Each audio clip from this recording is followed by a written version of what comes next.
Bien, nous reprenons. Nous reprenons sur cette deuxième table rectangulaire sur le thème de l'accueil dans la famille élargie, sortir de l'exception à la française, 8%, je rappelle, de mise à l'écart des familles et de l'institutionnalisation.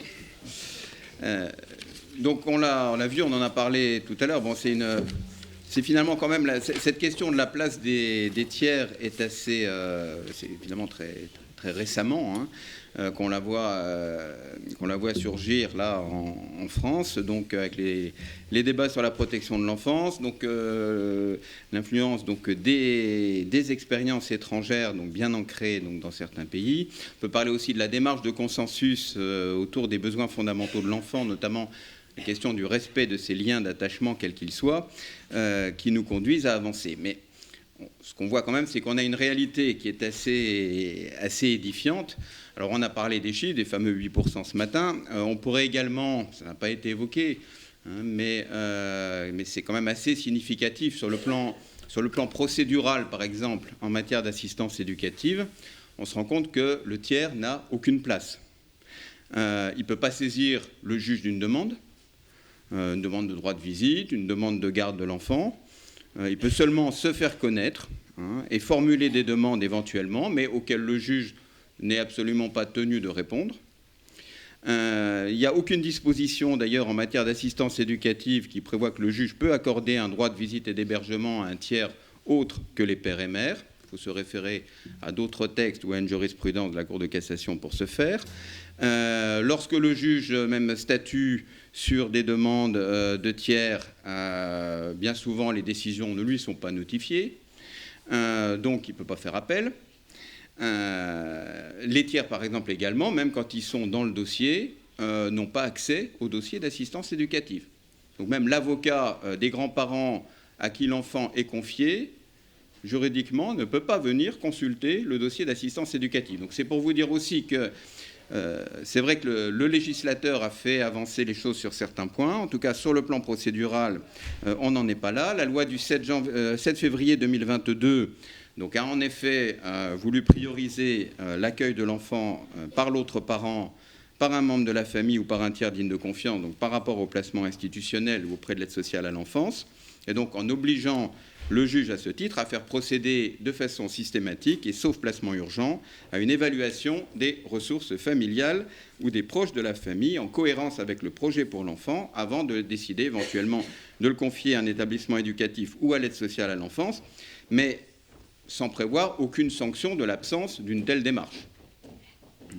C'est-à-dire que nous, chez la Cour d'appel de Paris, donc on voit arriver un certain nombre de dossiers, de situations dans lesquelles on se rend compte qu'il n'y a absolument pas eu d'évaluation des potentialités autour de la famille avant de décider du placement. La loi a aussi prévu la possibilité, je pense que Mohamed Lousni pourra nous en parler tout à l'heure, pour le juge de désigner un service chargé d'accompagner le droit de visite des parents lorsque l'enfant est confié à un membre de la famille ou un tiers digne de confiance. Voilà, ce qui est également donc une nouvelle possibilité. Alors, pourquoi est-ce qu'il a fallu insister lourdement donc, sur cette exigence qui semble quand même pourtant couler de source? Pourquoi finalement est-ce que ces demandes des tiers ont longtemps été tenues pour quantité négligeable? Alors aujourd'hui, oui, on semble redécouvrir les vertus de l'entourage familial ou amical de l'enfant en tant que lieu ressource, lorsque l'enfant ne peut être maintenu auprès de ses parents. On peut aussi se demander, finalement, est-ce que c'est toujours pour de bonnes raisons? On se rend compte quand même que ce ne sont pas aussi, peut-être surtout, les carences de plus en plus préoccupantes dénoncées dans les prises en charge institutionnelles, la désaffection des familles d'accueil ou les considérations d'ordre pécuniaire qui ont peut-être aussi contribué à précipiter le mouvement. En tout cas, je dirais peu importe finalement. Voilà, si l'essentiel c'est qu'on avance, et voilà, comme dit la chanson, on n'a peut-être plus assez d'essence pour faire la route dans l'autre sens, alors avançons. avec nos invités donc, de cette fin d'après-midi. Nous avons donc, qui commencera, Lucie Basse, qui est chargée d'études à l'Observatoire national de la protection de l'enfance, doctorante, et donc qui présentera la synthèse de l'ONPE sur l'accueil de l'enfant par un proche. Nous avons également Anne Devraise, donc on ne présente plus, qui exerçait donc des fonctions donc, dans plusieurs conseils départementaux, notamment donc, dans le Nord, comme directrice enfance-famille, qui est actuellement sous-directrice prévention-protection de l'enfance à Paris et qui est présidente du CNPE, Conseil national de la protection de l'enfance, et donc qui aura aussi, je pense, je pense que c'est une question aussi qui lui tient à cœur, donc qu'elle a pu expérimenter dans ces différentes instances, et dont elle va pouvoir nous parler. Nous avons Mohamed Lousni, qui est directeur de l'association Rétis, qui est, je dirais, un précurseur sur la question de l'accompagnement des tiers, puisqu'il a monté un des premiers services en France depuis maintenant de nombreuses années, donc, dont l'objet, la mission donc, est justement de faire en sorte que les enfants puissent être confiés ou maintenus chez des tiers dignes de confiance, des membres de la famille, mais avec le soutien qu'implique cette prise en charge, dont il va nous parler. Et puis, je termine avec Alice Grunenwald, donc là, qui va intervenir en tant que juge des enfants à Saint-Étienne. Alors, je dois dire qu'elle a fait de Saint-Étienne un formidable terrain d'expérimentation, dont elle va nous parler. Voilà. Et donc, je pense que sa volonté inébranlable de faire évoluer les pratiques, j'espère, sera contagieuse. Donc, nous allons commencer avec Lucille Basse. Bonjour à tous, merci beaucoup pour l'invitation de m'avoir invité à présenter les résultats de la revue littérature. Pour commencer, vous dire que moi je suis chargée d'études à l'ONPE et en même temps doctorante en contrat CIFRE, du coup, et que je travaille sur l'accueil des enfants par un proche, et que dans ce cadre, on a publié une revue de littérature l'année dernière. L'ONPE a fait le choix de cette thématique. Alors, si j'arrive à... L'ONPE a fait le choix de cette thématique dans un contexte qui est marqué par des changements législatifs que vous connaissez et qui traduisent l'ambition de mobiliser davantage les ressources autour de l'enfant lorsqu'il est confié. Puisque, comme vous le savez, en matière administrative, on a la loi du 14 mars 2016 qui a introduit l'accueil durable et bénévole. Et en matière judiciaire, la loi du 7 février 2022 qui renforce la priorité accordée à la prise en charge par un membre de la famille ou un tiers digne de confiance. Donc l'objectif de la revue, partant de ce constat-là, c'était de recenser les connaissances disponibles sur l'accueil par un proche pour mieux comprendre ces situations et réfléchir au reparage des ressources et à l'accompagnement des familles. Et pour ça, on a privilégié une approche internationale, notamment parce qu'il y a assez peu de recherches qui ont été pour l'instant menées en France sur le sujet. Et on a restitué les recherches sous la forme d'une synthèse transversale d'une 30aine de pages. Et à la suite de cette synthèse, il y a 32 fiches de lecture d'articles, de chapitres d'ouvrages, de rapports de recherche, etc., qui ont été du coup synthétisés, et d'articles qui ont été écrits en langue française et en langue anglaise, publiés en gros ces 20 dernières années. Et donc tout ça est accessible en ligne. Donc l'objectif de ma présentation, c'est de synthétiser ces résultats, mais aussi tout simplement de vous donner envie d'aller la lire, avec un sommaire qui a été pensé avec des titres et sous-titres qui sont très explicites. Donc vous n'êtes pas obligé de lire l'entièreté du document d'un coup, et vous pouvez aller plutôt piocher les éléments qui vous intéressent en vous aidant de ce sommaire. Quelques mots supplémentaires sur la méthodologie, notamment en ce qui concerne le cadrage du sujet. On s'intéresse à l'accueil par un proche, et pour ça, on a choisi d'adopter une approche par situation plutôt que par statut. C'est-à-dire qu'on est parti de critères clés pour définir notre périmètre à l'étude, à savoir du coup ceux que vous voyez à l'écran, l'existence d'un lien préalable à l'accueil entre l'enfant et le proche, l'hébergement de l'enfant au domicile du proche, l'inscription de la prise en charge dans un temps long, la contribution du proche à l'entretien et à l'éducation de l'enfant, et enfin un motif de prise en charge qui répond à un enjeu de protection. Et c'est bien à partir de ces critères qu'on en déduit les statuts qui peuvent encadrer ce type d'accueil. Et du coup, il en existe plusieurs. Je ne vais peut-être pas rentrer dans le détail parce que vous les connaissez. Mais en gros, j'attire votre attention sur le fait qu'on inclut notamment la délégation d'autorité parentale, la tutelle familiale et les accueils informels.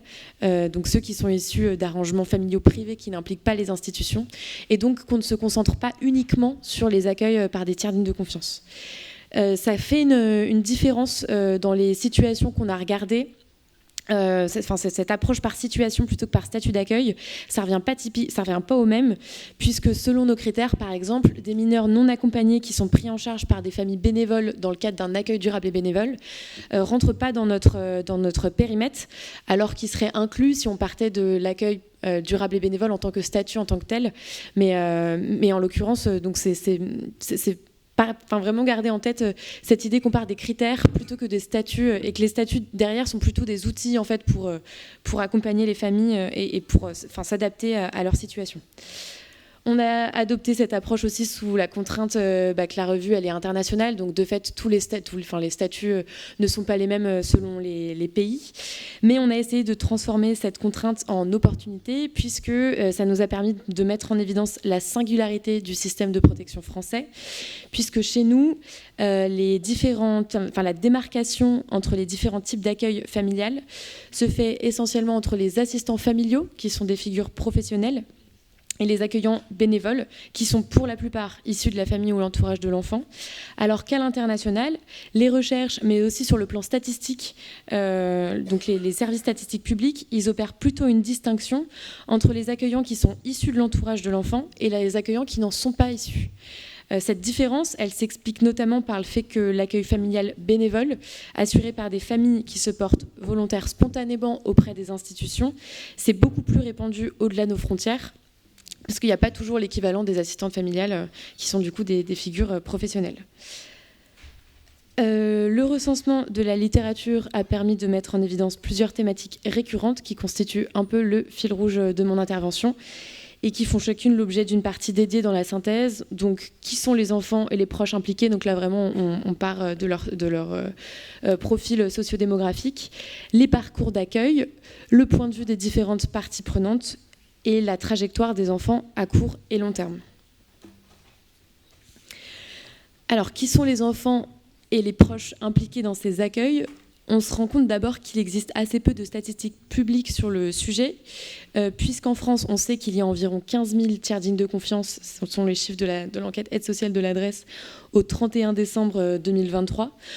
En revanche, on n'a aucune donnée sur les autres types d'accueil, donc on n'a pas de données sur la tutelle et la délégation d'autorité parentale qui sont pourtant des dispositifs institutionnels, et on a encore moins de données sur les accueils informels. À l'international, il y a eu quelques recherches, notamment en Australie et au Royaume-Uni, qui ont montré que la grande majorité des accueils par un proche étaient vraisemblablement issus d'arrangements privés qui n'impliquaient pas du tout les institutions, donc en gros que les accueils informels étaient a priori majoritaires devant les autres types d'accueil. En creux, ces résultats, ils interrogent la nécessité ou non pour les pouvoirs publics d'être avertis de ces situations pour pouvoir accompagner les familles à supposer que celles-ci en aient effectivement besoin. Pour ce qui relève de la protection de l'enfance, donc bon, ça a déjà été dit à plusieurs reprises, mais ça reste un mode d'accueil qui est assez minoritaire, puisqu'en France, les tiers dignes de confiance, c'est 8% de l'ensemble des mineurs accueillis au 31 décembre 2023. À l'international, c'est un dispositif qui est plus répandu et dont l'usage est en hausse depuis une vingtaine d'années, notamment du fait de l'adoption d'un cadre législatif favorable, en fait l'équivalent de la loi Taquet, qui a été introduit en 2022. Et en fait, ce sont des dispositions qui ont été adoptées progressivement dès les années 90 aux États-Unis, en Espagne, dans certains pays du nord de l'Europe. Donc ça peut expliquer la singularité de la situation française. Et en plus de cela, comme je l'ai évoqué, il y a peu d'accueil familial professionnel au-delà de nos frontières. Et donc, il y a une articulation qui semble plus habituelle entre professionnels et bénévoles en protection de l'enfance à l'international, ce qui est moins le cas chez nous. Qui dit peu de données de dénombrement, dit aussi peu d'informations issues de la statistique publique sur le profil des enfants. Donc là, c'est essentiellement des informations qu'on vient récolter d'enquêtes qualitatives ou quantitatives, mais à chaque fois sur un échantillon des enfants qui sont confiés. Mais ce qui ressort dans la grande majorité de ces recherches, c'est plusieurs points. D'abord, la fragilité économique et sociale des familles d'origine des jeunes, et ça, quel que soit le statut qui encadre l'accueil. Donc ça fait écho au lien entre précarité et protection de l'enfance, qui est déjà observé par ailleurs par la recherche française et internationale. Ce qu'on remarque aussi, c'est la surreprésentation d'enfants issus de minorités ethniques dans plusieurs pays. Et les chercheurs l'expliquent notamment par le fait que c'est des pratiques de confiage qui sont plus répandues au sein de certaines populations. Et pour les situations qui relèvent de la protection de l'enfance, ce qui est pressenti, c'est que les mineurs confiés à un proche ont des situations qui sont moins, entre guillemets, complexes et chroniques que celles des enfants accueillis par des familles d'accueil ou en établissement, ou dit autrement, les professionnels auraient tendance à orienter vers ce dispositif les enfants qui rencontrent moins de difficultés, et à l'inverse, des enfants avec plus de difficultés, on aurait tendance à moins les confier à un proche. Sur ce point, j'attire quand même votre attention sur le fait que ce sont des résultats tirés de recherches internationales, et donc on n'a pas de travaux pour l'illustrer en France, dans un contexte où les placements chez les tiers dignes de confiance ne sont pas encore très répandus, donc on n'a pas d'éléments sur ces stratégies d'orientation, entre guillemets, qui pourraient être différentes selon le profil des enfants. S'agissant des accueillants, la littérature fait le constat du rôle prépondérant des grands-mères, quel que soit le statut de la prise en charge, et de la part moindre des proches non apparentés. Ce qui est mis en avant aussi sans surprise, c'est la place des femmes, donc ce sont beaucoup des accueillantes, et une forte implication aussi de la lignée maternelle. Et enfin, il ressort des recherches que les accueillants sont issus de milieux globalement modestes. On le voit puisqu'il y a une surreprésentation de familles monoparentales parmi les proches, en comparaison avec la population du ménage, parce qu'il y a un plus faible niveau de diplôme, une plus forte exposition au chômage, etc. Et notamment dans les travaux internationaux, il ressort que les proches sont issus de milieux sensiblement plus modestes que les autres familles d'accueil bénévoles. Donc pour être plus explicite, le profil qu'on retrouve le plus souvent, c'est celui de la grand-mère, souvent seule, qui est souvent sans conjoint et qui accueille ses petits-enfants ou son petit-enfant. Et ça, c'est vraiment une constante qu'on repère, quels que soient les pays. Voilà pour le profil. Maintenant, quand on s'intéresse au parcours, d'abord, ça va vous sembler évident, mais il y a différents types d'entrées. Au moment où elle démarre, la prise en charge, elle peut être d'abord issue d'un arrangement privé, informel, et donc s'inscrire vraiment dans un premier temps sans intervention aucune des institutions. Une deuxième possibilité, c'est quand la prise en charge, elle est mise en place à la demande ou avec le concours des pouvoirs publics, avec ou sans l'accord des parents, au moment où une situation de danger est détectée. Troisième type d'entrée, la prise en charge, elle peut être établie après que les institutions administratives ou judiciaires décident du changement de dispositif d'accueil d'un enfant qui vit déjà en dehors de son milieu familial. Donc, en gros, un enfant, par exemple, qui vit en famille d'accueil ou qui vit en établissement, il y a une rupture pour, quelle que soit la raison, ou bien on repère une ressource qu'on n'avait pas identifiée au préalable et en fait qu'on repère un moment alors que l'enfant est déjà placé, et donc on procède à une réorientation, entre guillemets, de son mode de placement, et donc l'enfant finit par être confié à son proche. Et ça, en fait, en fonction du type d'entrée, les implications ne sont pas les mêmes en termes de repérage des ressources et en termes d'évaluation de l'urgence et des conditions d'accueil. Donc pour les professionnels, ça peut être un petit peu différent selon ce parcours à l'entrée, j'ai envie de dire.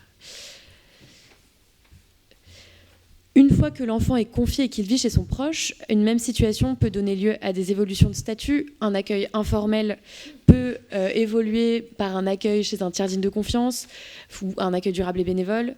Ensuite, il peut y avoir une délégation d'autorité parentale qui est décidée, voire une tutelle, voire une adoption. Ça dépend finalement d'événements ponctuels, décès du parent, décision de délaissement parental, etc.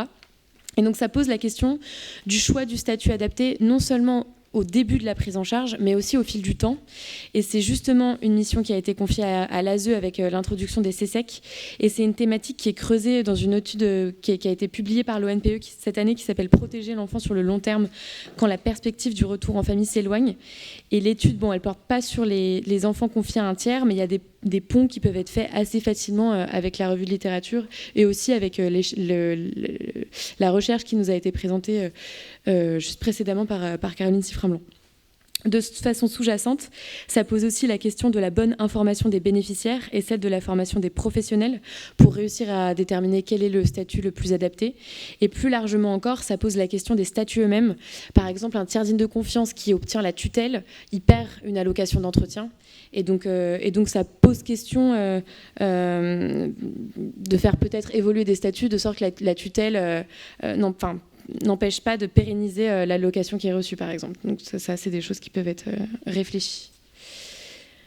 Quant aux sorties de l'accueil par un proche, là encore, il en existe plusieurs types. Soit l'enfant retourne vivre chez ses parents, soit l'enfant change de dispositif d'accueil en intégrant une structure collective ou une famille d'accueil. Par exemple, si l'accueil chez le proche se passe mal, en particulier quand il y a une dégradation de l'état de santé, puisqu'on évoquait juste avant la forte implication des grands-parents. Le jeune peut aussi vivre chez son accueillant jusqu'à son autonomisation, avec ou non des changements de statut, ou bien, situation plus rare, l'enfant peut être adopté par son proche ou par un autre adulte, et là on passe vraiment d'une logique de suppléance à une logique de substitution. Et en fait, ce qui est assez intéressant avec la dimension internationale de la revue de littérature, c'est qu'on observe qu'en fonction des pays, l'objectif de sortie recherché n'est pas tout à fait le même. Dans certains pays, notamment en Belgique, au Québec et en Suisse, l'accueil par un proche, et en fait même plus globalement l'accueil familial, est perçu comme une solution d'accueil stable et permanente, avec des statuts qui sont forts et sécurisants pour les accueillants, qui leur octroient un certain nombre de droits, notamment en ce qui concerne l'autorité parentale, de sorte qu'on perçoit finalement assez positivement le fait que l'enfant reste chez son proche lorsqu'il ne peut pas retourner chez ses parents. Alors que chez nous, en France, les recherches, elles mettent en lumière le fait qu'on n'en a pas tout à fait la même perception et que le statut des proches accueillants pourrait être renforcé pour faciliter la pérennisation de l'accueil lorsque c'est nécessaire. Maintenant, si on s'intéresse au point de vue des différentes parties prenantes, du côté des enfants, on retient le fait qu'ils apprécient le fait que l'accueil par un proche se rapproche d'une configuration familiale classique, donc c'est associé à un sentiment de normalité. Ça n'empêche pas la persistance d'expériences de stigmatisation, mais disons que ça les modère. On observe que les enfants ont des craintes vis-à-vis de la continuité de leur prise en charge, notamment quand ils ont été confrontés au deuil de leurs parents ou que leurs accueillants sont âgés ou ont une santé dégradée. Donc ça pose la question de l'intérêt à penser à un projet d'accueil alternatif avec l'appui des travailleurs sociaux pour rassurer le jeune sur le fait qu'il continuera d'être protégé si son proche accueillant ne peut plus le prendre en charge. Du côté des parents, on note un sentiment de dépossession de leur rôle parental et la peur d'être oubliés par leur enfant au moment où celui-ci a investi une autre figure d'attachement. C'est une problématique qu'on retrouve fréquemment dans d'autres situations de placement familial. Par ailleurs, la qualité de la relation avec l'accueillant est une problématique qui est fréquemment mentionnée. En fait, il semblerait assez logiquement que la relation entre parents et accueillants elle soit davantage empreinte sur le plan émotionnel et affectif avec les proches qu'avec des familles d'accueil qui n'ont pas de lien initial avec l'enfant, ce qui est logique, mais du coup, ce qui peut complexifier la relation entre ces deux adultes. À noter quand même sur ce point que le point de vue des parents est vraiment très insuffisamment recueilli dans le cadre des recherches, en France comme à l'international. Donc c'est une thématique sur laquelle on a quand même moins d'éléments. Et enfin, du côté des proches, on retient que l'engagement à accueillir l'enfant, c'est une évidence qui s'ancre dans un principe d'entraide familiale, d'obligation morale, etc. Et pourtant, ce n'est pas sans conséquence sur le plan matériel, financier, éducatif, administratif, etc. Et aussi sur l'organisation de la vie quotidienne. On a des témoignages, par exemple, de grands-parents qui expliquent avoir revu leur projet de retraite au moment de l'accueil de l'enfant ou alors avoir revu un projet de déménagement, par exemple, du fait de l'accueil. Et comme vous pouvez vous en douter, les proches expriment aussi de nombreux besoins d'accompagnement sur le plan juridique, avec notamment des questions liées aux actes usuels et non usuels, et qui relèvent ou non de l'autorité parentale. Sur ces éléments, il faut garder quand même en tête qu'il y a beaucoup de variations selon les contextes familiaux et que la perception des uns et des autres, l'entente entre parents et accueillants, c'est des choses qui sont amenées à évoluer dans le temps. Et donc, encore une fois, ce sont des choses qui sont hétérogènes non seulement à un instant T, mais qui sont aussi de toute façon très évolutives. Et ça nous amène à nous interroger sur la place de l'action publique auprès des familles. D'abord, les recherches mettent en lumière plusieurs freins au développement de ce dispositif en protection de l'enfance. Les professionnels expriment beaucoup de craintes quant à la qualité des conditions d'accueil, avec des a priori qui sont parfois pessimistes sur les ressources disponibles auprès de l'enfant du fait de la fragilité des familles. Les professionnels expriment aussi la situation inconfortable que constitue leur place d'arbitre entre intérêt de l'enfant, volonté du parent et volonté de l'accueillant en cas de conflit, ce qui peut aboutir à certaines réticences de leur part vis-à-vis de ce dispositif d'accueil dans un mécanisme de protection. Et enfin, c'est une solution d'accueil qui n'est pas toujours bien intégrée dans l'organisation des services, avec peu de temps dédié au repérage des ressources disponibles autour de l'enfant. Et bon, à partir de ces freins, il y a quand même plusieurs leviers qui sont identifiés pour développer ce type de prise en charge. D'abord, il y a l'amélioration du repérage des ressources, du coup, le plus en amont possible. Et il y a aussi mieux accompagner les tiers dignes de confiance, puisque cet accompagnement, il est de nature à rassurer les professionnels sur le fait que l'accueil va bien se passer. La demande d'accompagnement est très hétérogène selon les situations. Certaines familles préfèrent vraiment une aide ponctuelle, tandis que d'autres expriment des besoins plus importants. Ça dépend de la stabilité de la situation, l'entente entre parents et accueillants, etc. Et donc, ça appelle à la mise en place d'un soutien sur mesure. Et en même temps, il faut garder en tête que ces enjeux, ils s'inscrivent dans un contexte où il y a beaucoup de besoins qui sont non pourvus. Il y a pas mal de recherches, notamment, qui ont été menées dans le Nord, qui montrent que tous les tiers dignes de confiance, ils ne perçoivent pas l'allocation d'entretien à laquelle ils ont droit. Et qu'il y a moins d'offres d'accompagnement, d'échanges entre pairs, de temps de répit, de visites médiatisées que sur d'autres familles d'accueil bénévoles. Ça, c'est notamment le cas à l'international. Et ça conduit les chercheuses et chercheurs à s'interroger sur le désengagement éventuel des pouvoirs publics dans ce dispositif d'accueil, avec de façon sous-jacente la suspicion d'un effet d'aubaine pour l'État, qui s'appuie sur les solidarités familiales pour pallier des difficultés de recrutement de familles d'accueil ou pour s'affranchir des contraintes budgétaires, mais qui ne met pas vraiment les moyens derrière pour accompagner les familles. Derniers enseignements de la revue de littérature, ça porte sur la trajectoire des enfants à court et long terme. Il y a une littérature qui est assez dense, qui est anglo-saxonne en fait, qui est surtout états-unienne, qui essaye d'évaluer ce dispositif d'accueil au regard de ses retombées, et qui compare souvent les enfants confiés à un proche à des enfants qui ont été confiés à des familles d'accueil avec lesquelles ils n'entretenaient pas de lien préalable. C'est des recherches qui s'appuient sur des dispositifs statistiques, économétriques qui sont assez sophistiqués, souvent des milliers d'enfants qui sont interrogés. Globalement, les recherches, elles mettent en lumière des résultats qui sont au moins équivalents, sinon légèrement meilleurs que ceux d'autres dispositifs de protection de l'enfance, du coup, quand l'enfant est confié à un proche, notamment en ce qui concerne la stabilité de l'accueil et l'intégration sociale des enfants. Après, c'est une recherche qui continue d'être pas mal menée pour essayer d'objectiver au maximum ce fait-là. Et donc, il y a une littérature qui est dense et qui est amenée à se densifier encore. Et en fait, au-delà de l'évaluation pure et nette de ces situations, je trouve que ça pose aussi la question de considérer l'accueil par un proche comme une configuration familiale à part entière, en fait, au-delà de ses effets sur la stabilité de l'enfant. Garder en tête que c'est aussi une configuration familiale qui demande à être accompagnée, mais aussi à être respectée en tant que telle, notamment parce qu'elle respecte le droit international de l'enfant à vivre dans sa famille. Et donc, ça pose la question d'un soutien public qui passerait pas forcément par le système de la protection de l'enfance et qui pourrait prendre la forme d'un soutien social plus souple et qui s'inscrirait dans les politiques familiales au sens large. Et donc, la revue de littérature, elle s'arrête sur cette piste-là, sur cette ouverture-là. Et je vous encourage à aller la lire directement pour avoir plus d'informations dessus. Et je vous remercie de votre écoute.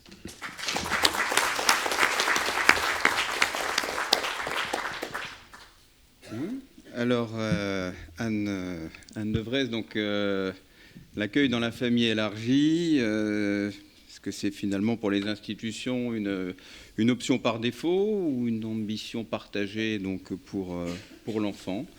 Et puis quels sont les leviers dans ce cas-là qui peuvent être activés pour avancer?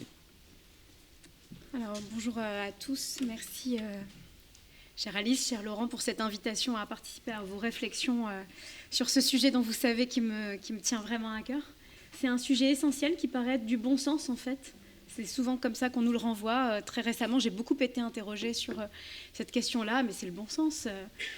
Et finalement, qui s'avère plus complexe qu'il n'y paraît, qui surtout a été très très invisible pendant longtemps. Lucille l'a dit.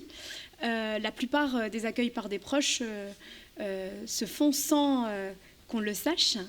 Moi, j'ai évidemment beaucoup travaillé avec Bernadette Tillard, par exemple, et plus récemment Coralie Aranda, sur leurs recherches autour justement des enfants confiés à des proches qui ne sont pas connus des institutions. Des sujets très longtemps invisibilisés, assez peu discutés finalement, entre nous, y compris en tout cas les acteurs de la protection de l'enfance, et qui tout d'un coup s'imposent là, aujourd'hui, comme vous l'avez dit Laurent, dans le débat public, comme la solution pour régler les problèmes de l'aide sociale à l'enfance. Alors, évidemment, je vais discuter ces sujets, et je peux le faire parce que, pour le coup, je suis engagée sur ces questions depuis maintenant de très, très nombreuses années. On y a travaillé avec Caroline, avec d'autres avant. Et peut-être d'ailleurs, avant de revenir à ces enjeux d'aujourd'hui, faire un petit saut dans le temps, dans le passé, et revenir à une expérience très personnelle. Il y a 10 ans, ça paraît loin, mais finalement c'est court, alors que je coordonnais, et j'ai eu la chance de coordonner les travaux de préparation de la loi de 2016, avec d'ailleurs toi, Muriel. Et ça m'a permis de rencontrer, puisque c'était le tout début, c'était une volonté très forte de Laurence Rossignol à l'époque, des anciens d'aide sociale à l'enfance. Donc on a eu des groupes. Et à l'époque, aujourd'hui ça paraît évident, mais à l'époque, souvenez-vous, 2014-2015, leur parole n'existait absolument pas dans le débat public. C'était la parution du livre de Lies Loufoque, de Céline Gréco, et on ne les entendait pas. Eux-mêmes étaient encore plus invisibilisés probablement que les sujets qu'ils portaient.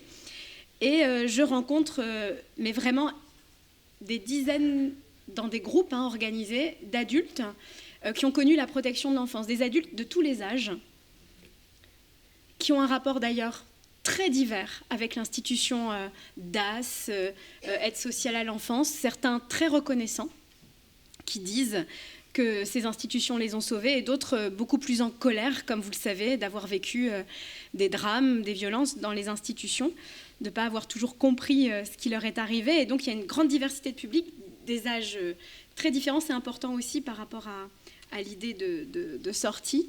Et alors, ce qui m'a frappée dans cette expérience très singulière, moi qui avais déjà à l'époque quasi 20 ans de protection de l'enfance à mon actif dans différentes institutions, associations, État, la protection judiciaire de la jeunesse, et puis en département, c'est la très grande convergence de leur regard à tous, quelles que soient leurs différences, sur au moins le sujet de ce qui leur avait manqué.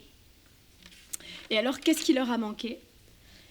Il leur a manqué 2 choses, en particulier dans ce qu'ils disent. Ils ont manqué de stabilité. Alors évidemment, avec les échanges qui sont les nôtres aujourd'hui, il faut se remettre en 2014, mais ils ont manqué de stabilité. Et là, ils citent évidemment des parcours faits de rupture. Ils citent ces décisions qui se renouvellent. À l'époque, c'était presque un tabou de parler de ces sujets. Aujourd'hui, on l'affronte. La question du renouvellement pendant parfois 10, 11, 12, 13 ans de ces mesures provisoires qui les figent à un instant T sans capacité de penser à un projet d'avenir. Mais ils évoquent aussi évidemment les ruptures, les changements de lieu d'accueil. Et ils disent que c'est probablement la sortie des dispositifs qui est la plus douloureuse pour eux. Ils disent qu'ils la vivent comme un nouvel abandon et qu'ils se retrouvent dans une situation à l'âge adulte, à 18, 19, 20 ou 21. C'est important de le savoir parce que ce n'est pas que la question de l'âge. C'est qu'ils se trouvent dans une situation d'isolement qui est terrible. Et puis le deuxième manque très fort qu'ils évoquent, c'est le manque d'affection. Ils dénoncent, et là je cite, parce que je l'ai entendu plusieurs fois, le désert affectif qu'ils ont connu dans les institutions de protection de l'enfance, et ce, même quand ils sont extrêmement reconnaissants vis-à-vis de l'institution. Et ça c'est très intéressant, ils savent bien évidemment qu'il y a un certain nombre d'entre eux qui ont noué des liens très forts avec certains adultes dans les institutions, mais ils estiment que c'est parce que ces professionnels ont transgressé les règles de leurs institutions, qu'ils ont fait des pas de côté et que donc ils ont finalement franchi des limites qui pourraient d'ailleurs leur être reprochées dans leur discours et qu'ils ont fait le choix d'aimer ces enfants contre les institutions auxquelles ils appartiennent. Alors ce qui est intéressant, c'est que en fait, pour éclairer les positions d'aujourd'hui et le débat, ils disent à la fois qu'ils ont besoin que les professionnels qui prennent soin d'eux s'engagent affectivement dans la relation avec eux. À l'époque, c'était une bombe. Aujourd'hui, on a énormément progressé sur ces sujets. Mais ils disent aussi, et ça, il ne faut pas l'oublier, c'est la deuxième partie de leur témoignage, qu'ils ont aussi besoin que des non-professionnels d'avoir des relations avec d'autres que des professionnels. Et là, ils disent clairement, et il faut l'avoir en tête quand on parle des familles d'accueil, parce que pour le coup, dans les comparaisons internationales, il y a quand même une vraie spécificité en France, c'est le salariat des assistants familiaux. En fait, ils parlent des gens, des adultes qui ne sont pas payés pour s'occuper d'eux. Ils disent qu'ils ont besoin que les personnes qui sont payées pour s'occuper d'eux et prendre soin d'eux s'engagent affectivement dans la relation avec eux, mais ils disent aussi qu'ils ont besoin de liens d'une autre nature. C'est ce qu'on appelle aujourd'hui les liens affectifs durables. Et finalement, ils le disent eux très clairement, gratuits. Et d'ailleurs, c'est toujours très troublant, et moi j'en ai fait l'expérience ces dernières années de manière vraiment très forte.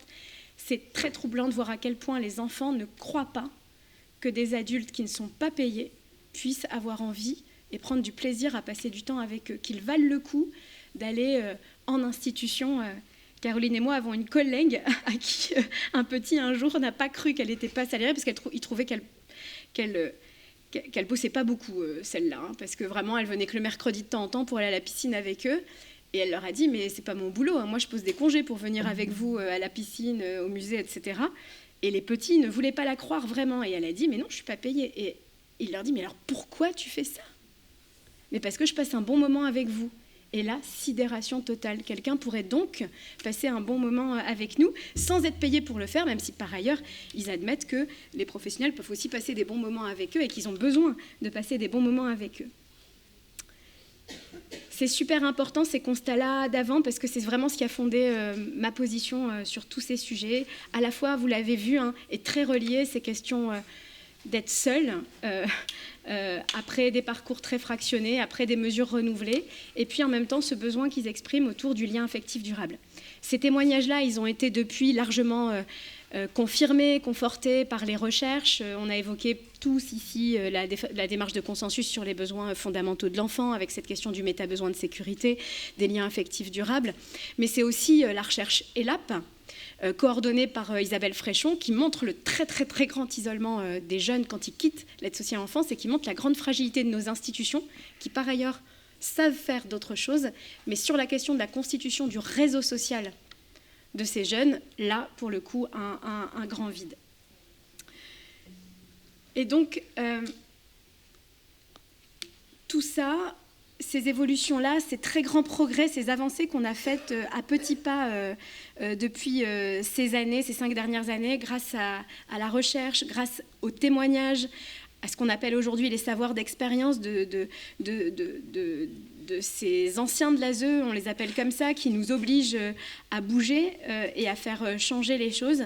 Ces pratiques qui évoluent plutôt jusqu'à présent de manière assez invisible pour sortir ces enfants dont on a dit, c'est l'expression consacrée, qu'on les avait mis sous cloche pour pouvoir bien les protéger.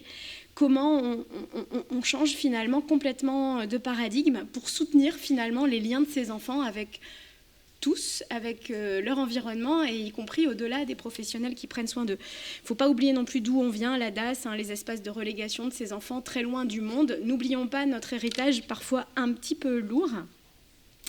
Et donc, il faut du temps pour sortir de tous ces sujets. Et voilà que, effectivement, à la faveur d'une actualité récente, on reparle beaucoup de ces questions. Alors,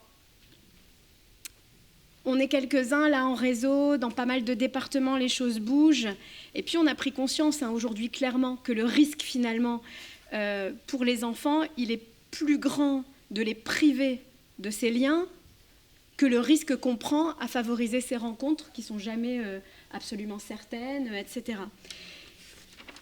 Mais dans le moment qu'on connaît aujourd'hui, il y a une espèce de frémissement de cette convocation de ces sujets, amplifiés, parfois un peu dévoyés, et vous l'avez dit, donc je le reprends, mais très rapidement, avec cette idée que finalement, cette question de l'accueil en famille serait une réponse à la crise. Et je dis bien accueil en famille, avec un double problème. Le problème, vous l'avez évoqué, c'est de considérer que c'est une réponse à la crise parce que finalement, c'est génial, cette question de la famille, parce qu'on manquerait de professionnels. Là, c'est plutôt les assistants familiaux, ou parce que ça coûterait moins cher, et là, c'est les difficultés budgétaires. Vous l'avez abordé.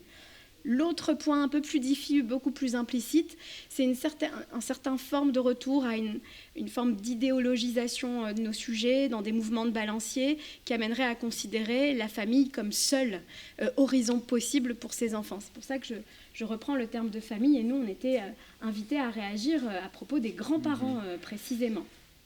Et ça m'amène à partager avec vous ici 2 convictions. La première, c'est que je pense qu'on aurait tort de ne centrer le propos que sur la famille, les grands-parents, même si on sait d'expérience que c'est la majorité des situations dont on se parle. En tout cas, dans l'expérience des uns et des autres récemment. Mais il ne s'agirait pas de remplacer les pratiques d'avant avec une espèce de nouveau paradigme, une nouvelle variation de l'idéologie du lien, d'une certaine manière, dans laquelle finalement encore on continue de penser pour les enfants, finalement sur ce qui est bon pour eux, et ce qui finalement irait contre l'idée qui est, à mon avis, la vraie conclusion des expériences récentes, des expériences modestes, qui avancent à petits pas, mais qui sont robustes, qui montrent que finalement, ces années d'expérience, elles nous amènent à une seule perspective qui soit véritablement efficace et qui soit soutenable, à mon avis, c'est de se centrer sur l'enfant et de le laisser, lui, nous guider. C'est très au cœur, évidemment, vous l'avez compris, des outils qu'a présenté Caroline, nous guider vers ceux qui comptent pour lui, vers les adultes avec lesquels il se sent bien. C'est eux, ils appellent ça les familles de cœur pour les plus grands, mais on le voit, y compris pour des plus petits. On est beaucoup plus aujourd'hui sensible et attentif aux signes qu'envoient les bébés dans les liens qu'ils ont avec les adultes, dans le portage, dans le maternage, avec les adultes qui comptent pour eux. Et donc, qu'il s'agisse de proches déjà présents dans l'environnement de l'enfant ou de volontaires bénévoles avec qui on les met en lien, c'est ces pratiques d'accordage qui se développent sur les territoires. Il y a quand même quelque chose de l'ordre d'un langage, même parfois gestuel, auquel on doit être très attentif de la part des enfants, et c'est les enfants qui doivent jouer leur partition dans ces sujets et les institutions qui doivent les soutenir dans ces liens qu'ils créent, ce qui pour le coup est le véritable changement de paradigme. C'est pas qui c'est. Et donc ça peut être effectivement, comme ça a été dit, la copine de la mère de la copine de classe, ça peut être la grand-mère pour le coup, ça peut aussi être un parrain, une marraine, ou comme ils disent dans l'Est, les dames promenades pour les bébés de la pouponnière, avec des liens incroyables qui se nouent entre un bébé et une dame promenade, ces bénévoles qui sortent les bébés dans la pouponnière. D'ailleurs, je remarque qu'on pose assez peu la question dans les pouponnières de savoir si les bébés sont visités. Ce qui est une question que je pose toujours et qui suscite un effroi incroyable. Visité par qui ? Visité. Est-ce que des gens de la famille, des proches viennent les visiter ? Et sinon, par qui pourrait-il être visité ? C'est la fameuse initiative de ces dames promenades, justement, en Meurthe-et-Moselle, qui est très, très positive pour les bébés. Et après, ça peut donner autre chose ou pas. Ça peut être le début d'un lien plus durable ou pas, mais ça, c'est l'enfant qui nous guide dans ce sens-là. Ce que j'observe, c'est que malgré ces évolutions, ces avancées, il reste quand même encore une situation qui nous met terriblement à l'épreuve. Et j'en ai fait l'expérience récemment avec 2 ados qui n'avaient qu'un lieu, alors là ça cadre avec notre sujet, c'était leur grand-mère. C'est des ados qui étaient dans des conduites à risque terribles, dans lesquelles ils risquaient leur vie, leur intégrité physique, psychique. Et ces ados qu'on remettait en permanence en institution et qui quittaient systématiquement les institutions, nous ramener toujours chez leur grand-mère. Donc ça, Mohamed Lousni en parlera probablement parce que c'est un cas quand même assez courant. Et dans les 2 cas, mais il y en a d'autres, on est très en difficulté quand les parents ne sont pas tout à fait d'accord pour que leurs enfants aillent chez leur grand-mère ou chez la copine ou chez la mère de la copine de classe. Alors là, s'ils sont d'accord, finalement, j'ai envie de dire qu'avec tout ce qu'on sait aujourd'hui, ça ne va pas trop mal se passer. Enfin, j'espère en tout cas. Mais alors, si les parents ne sont pas d'accord et qu'ils exercent l'autorité parentale, ça nous pose un énorme problème. Et ce que j'observe, c'est que souvent, ça bloque toute possibilité. C'est-à-dire qu'on est entravé, en fait, à un moment donné, on se pose des questions. Et quand on n'a pas de modalité de résolution, ce qu'on pourrait appeler les régulations, eh bien, finalement, il ne se passe pas grand-chose pour l'enfant. C'est-à-dire qu'on est dans un statu quo et qu'on est en difficulté pour en sortir. Donc cette première considération quand même, comment on fait pour suivre l'enfant là où il nous emmène, ce qui ne veut pas dire que c'est l'enfant qui décide où il va, hein, il y a une vraie nuance, mais pour prendre en compte son sentiment et son vécu.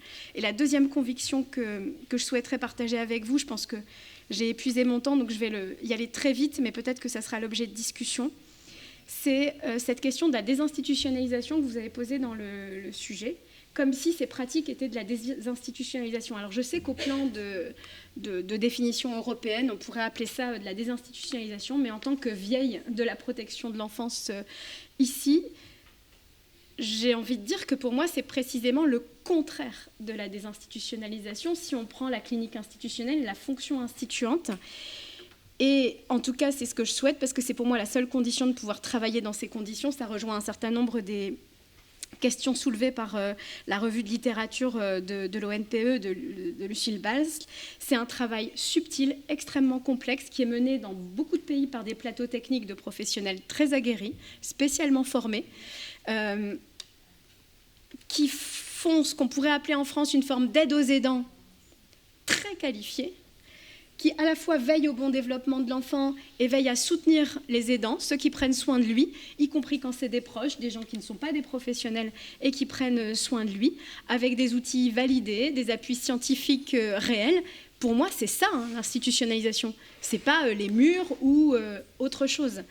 Et ça, pour le coup, on a un vrai enjeu et un vrai sujet à travailler ces questions, à renouveler peut-être les approches systémiques telles qu'on les a connues, parce qu'aujourd'hui, j'observe que peu d'équipes y sont formées. Et je ne sais pas si j'ai le temps d'une dernière, une dernière vignette, un petit clin d'œil d'une conférence à laquelle j'ai assisté il y a maintenant quelques années, d'un grand thérapeute familial italien, peut-être le connaissez-vous, c'est un personnage, il s'appelle Stefano Cirillo. Là, un de ses bouquins qui est vraiment très intéressant, ça s'appelle « Mauvais parents, comment leur venir en aide ». Bon, vous voyez à peu près comment on situe le décor. Et puis, il a beaucoup travaillé sur les familles de toxicomanes, Stefano Cirillo. Et un jour, je suis à une de ses conférences et il évoque les nombreuses contre-indications qui existent, donc très documentées, hein, très précis.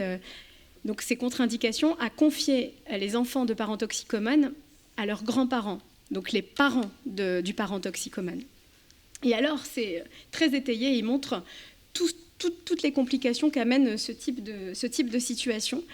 Et puis après il présente une vignette clinique et à notre grande stupéfaction, les quelques-uns qui étions là pour l'écouter, c'est un petit qui est chez ses grands-parents, alors même que ses parents sont toxicomanes, donc imprévisibilité, très grand danger de l'enfant. Et il se trouve que dans la vignette clinique que nous présente Stefano Cirillo, il vit chez ses grands-parents. Et alors, un gars, pas moi, je n'ai pas osé, lui demande, mais vous venez précisément de nous expliquer que c'était des contre-indications majeures, et là vous nous présentez une vignette clinique dans laquelle ce petit, il est chez ses grands-parents. Et il dit, mais oui, une fois que vous savez les complications, eh bien, vous savez sur quoi travailler et vous pouvez ne pas couper cet enfant de tous les liens qui sont les siens. Il peut continuer d'aller à la même école. Mais par contre, pour vous, ça sera difficile parce que vous savez ce que vous avez à travailler, mais c'est possible de le travailler. Donc ça, c'est de la systémie, hein, vraiment. Mais ça dit quelque chose, je crois, du fait que, d'abord, c'est pas toujours du bon sens, que quand on rencontre des résistances parfois à confier les enfants au sein de la cellule familiale à d'autres, eh bien, c'est pas toujours que pour de mauvaises raisons et parce qu'on est héritier du 19e siècle, etc. C'est que c'est parce que aussi c'est parfois difficile. Ça vient ramener dans le travail des services de protection de l'enfance des liens très invisibles. Ça vient projeter les services parfois dans une histoire familiale qui est complexe. Et pourtant, si on accepte de faire ce chemin que j'évoquais, c'est-à-dire de suivre l'enfant là où il nous emmène, eh bien, c'est le meilleur chemin pour l'enfant. Et je ferai juste un parallèle sur le fait que pendant des années, le législateur nous a rappelé très régulièrement qu'il fallait pas séparer les fratries. Hein, alors on nous dit dans la loi, nouvelle loi, on ne sépare pas les fratries. Comme là, on nous a dit, il faut évaluer les ressources. C'est toujours le placement chez les tiers qui doit être prioritaire. Ce n'est pas la loi de 2022, hein, c'était déjà le cas avant. Et le législateur, il n'a de cesse que de nous le redire, comme si l'injonction nous aidait beaucoup. Et là, on voit des choses qui bougent avec les enfants en fratrie parce qu'on admet enfin que c'est très difficile. Mais contrairement à ce qu'on s'est dit pendant longtemps, c'est difficile pour nous, les professionnels, bien plus que pour les enfants eux-mêmes. C'est-à-dire qu'aujourd'hui, on commence à avoir des retours autour de ce que font vivre aux professionnels les fratries quand elles arrivent dans nos institutions. Et pourtant, ça y est, là, ça commence à devenir un peu plus robuste. Au fur et à mesure des années, on commence à déployer une clinique de ces accompagnements-là, où on essaye de trouver des équilibres entre l'accompagnement de chacun des enfants dans la fratrie et la fratrie elle-même, sans forcément toujours recourir à la séparation de la fratrie, qui est vraiment très intéressante. Et je pense qu'on est au début de quelque chose. Si on ne nous force pas la main pour de mauvaises raisons, alors je crois que oui, il y a un boulevard pour travailler à améliorer les réponses qui sont apportées aux enfants dans nos institutions. Merci Anne.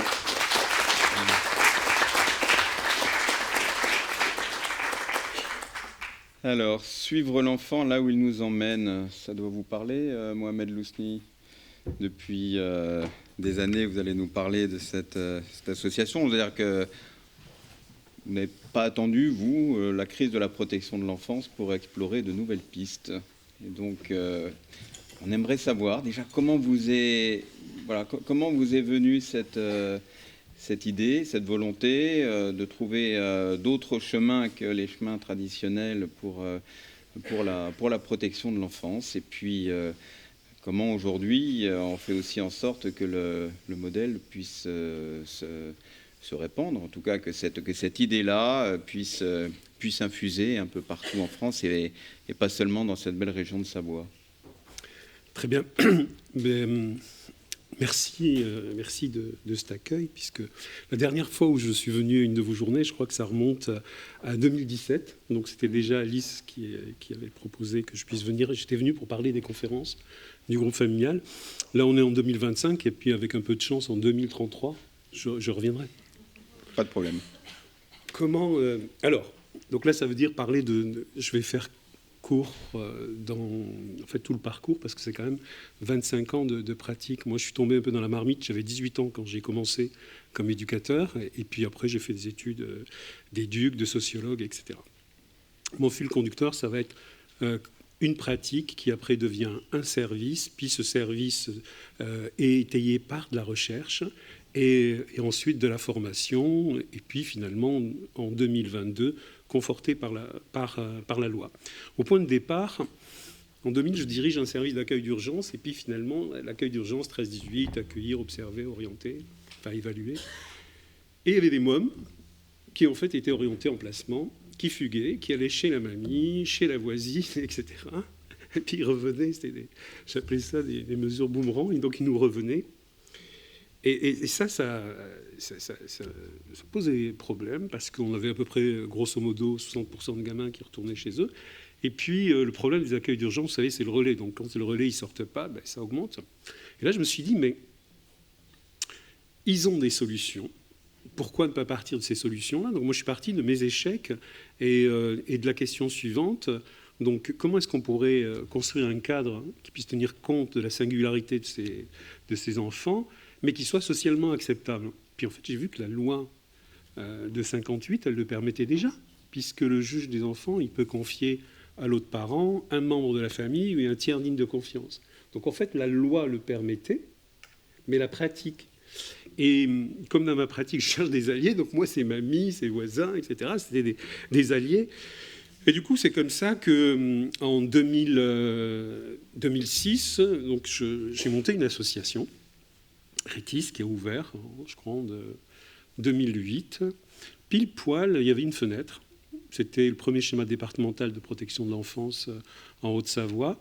Et puis, on voyait poindre la loi de 2007 avec la diversification.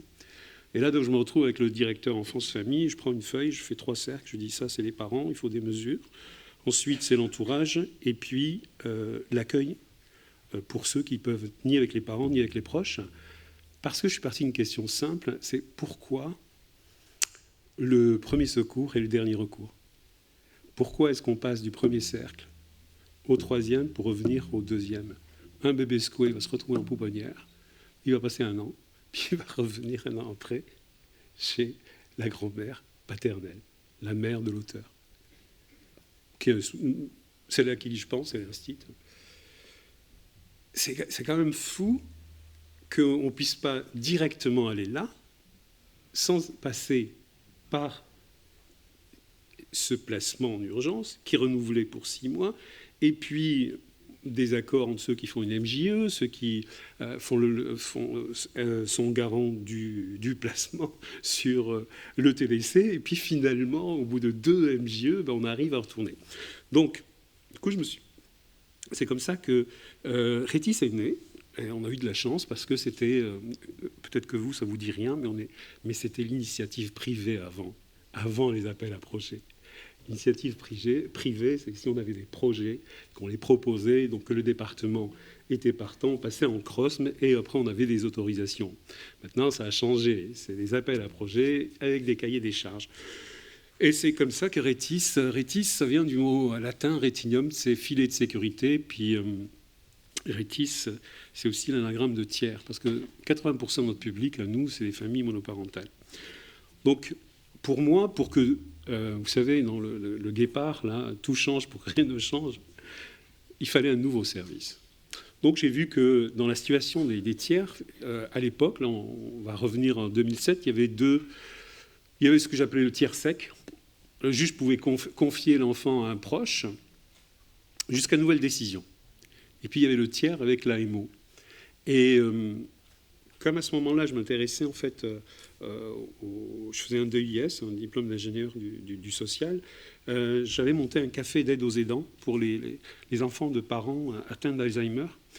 Et là, c'est là que j'ai imaginé donc un nouveau service qui puisse prendre ce que faisait l'AMO, c'est-à-dire le soutien aux parents, le suivi du développement de l'enfant, ce que faisait l'aide sociale à l'enfance, le versement de l'indemnité journalière, et puis rajouter un bloc qui était l'aide aux aidants. C'est ça qui était nouveau. Donc c'est comme ça qu'on a ouvert un service, il n'y en avait pas, donc avec une autorisation de 15 ans, centre de ressources, d'information, d'accompagnement, etc., qui a vu le jour pour 15 enfants. Puis après, ce service a évolué avec, pareil, des opportunités. Donc, à l'époque, quand on avait 15, on pouvait demander une augmentation de 30%, ça faisait 20.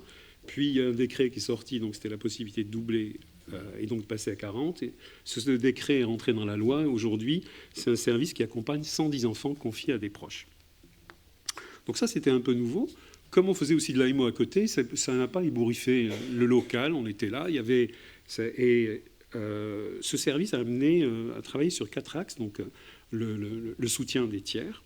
Alors la première surprise pour nous, c'est que finalement le tiers digne de confiance, on pouvait le chercher, on ne le trouvait pas. C'était quasiment que des membres de la famille. Le vrai tiers digne de confiance, c'est-à-dire celui qui n'a pas de lien de sang avec l'enfant, il est assez rare. Nous, là aujourd'hui, en 2024, c'est 160 enfants qui sont passés. C'est à peu près 60-70%, c'est les grands-parents, souvent les mamies. Et puis après, c'est plutôt des proches de la famille. Le tiers digne qui n'a pas vraiment de lien, ça va être le beau-père et la belle-mère, parce que la mère ou le père est décédé. Ça peut être la mère du petit copain ou de la petite copine. Mais on a très peu l'affaire de Montauban. Moi, je n'ai jamais rencontré, enfin, je veux dire, depuis 15 ans, des tiers comme ça, qui seraient le voisin à qui on confie, et puis après, on découvre que c'est un pédophile. Moi, je n'ai pas trop connu ça. C'est vrai. Enfin, je veux dire, c'est d'une exception. On en fait, non, massivement, c'est des membres de la famille. Il faut regarder, c'est des membres de la famille, quoi. Donc ensuite, donc un service... Mais un service qui va amener aussi, qui est plus à l'aise que l'AMO, dans le sens où le rapport des professionnels est plus dans un rapport de partenariat. Parce qu'en fait, quand on regarde, c'est quand même la même décision qui confie un enfant à une personne physique ou un couple qu'à l'aide sociale à l'enfance. Donc il y a un transfert de responsabilité. Et pour ça, j'ai toujours considéré que le tiers, c'était un protecteur. Et donc, en fait, on raisonnait en termes d'équipe élargie. C'est un membre de l'équipe. Donc là, ce service-là, il fallait on l'a construit sur un trépied. Il y a un volet qui est plutôt de l'ordre de l'information, etc., parce qu'on est parti du besoin des tiers, qui était... tout à l'heure, ça a été dit, c'est un statut bâtard, hein, beaucoup de responsabilités, pas beaucoup de droits, ils ne comprennent pas le système, etc. Donc de l'information, ce qui se traduit aujourd'hui par tous les tiers qui arrivent, il y a une juriste qui les accompagne et qui travaille avec eux sur 3 modules. 1, comprendre le système de protection de l'enfance. 2, le statut du tiers avec actes usuels, non usuels, etc. Et 3, les besoins de l'enfant.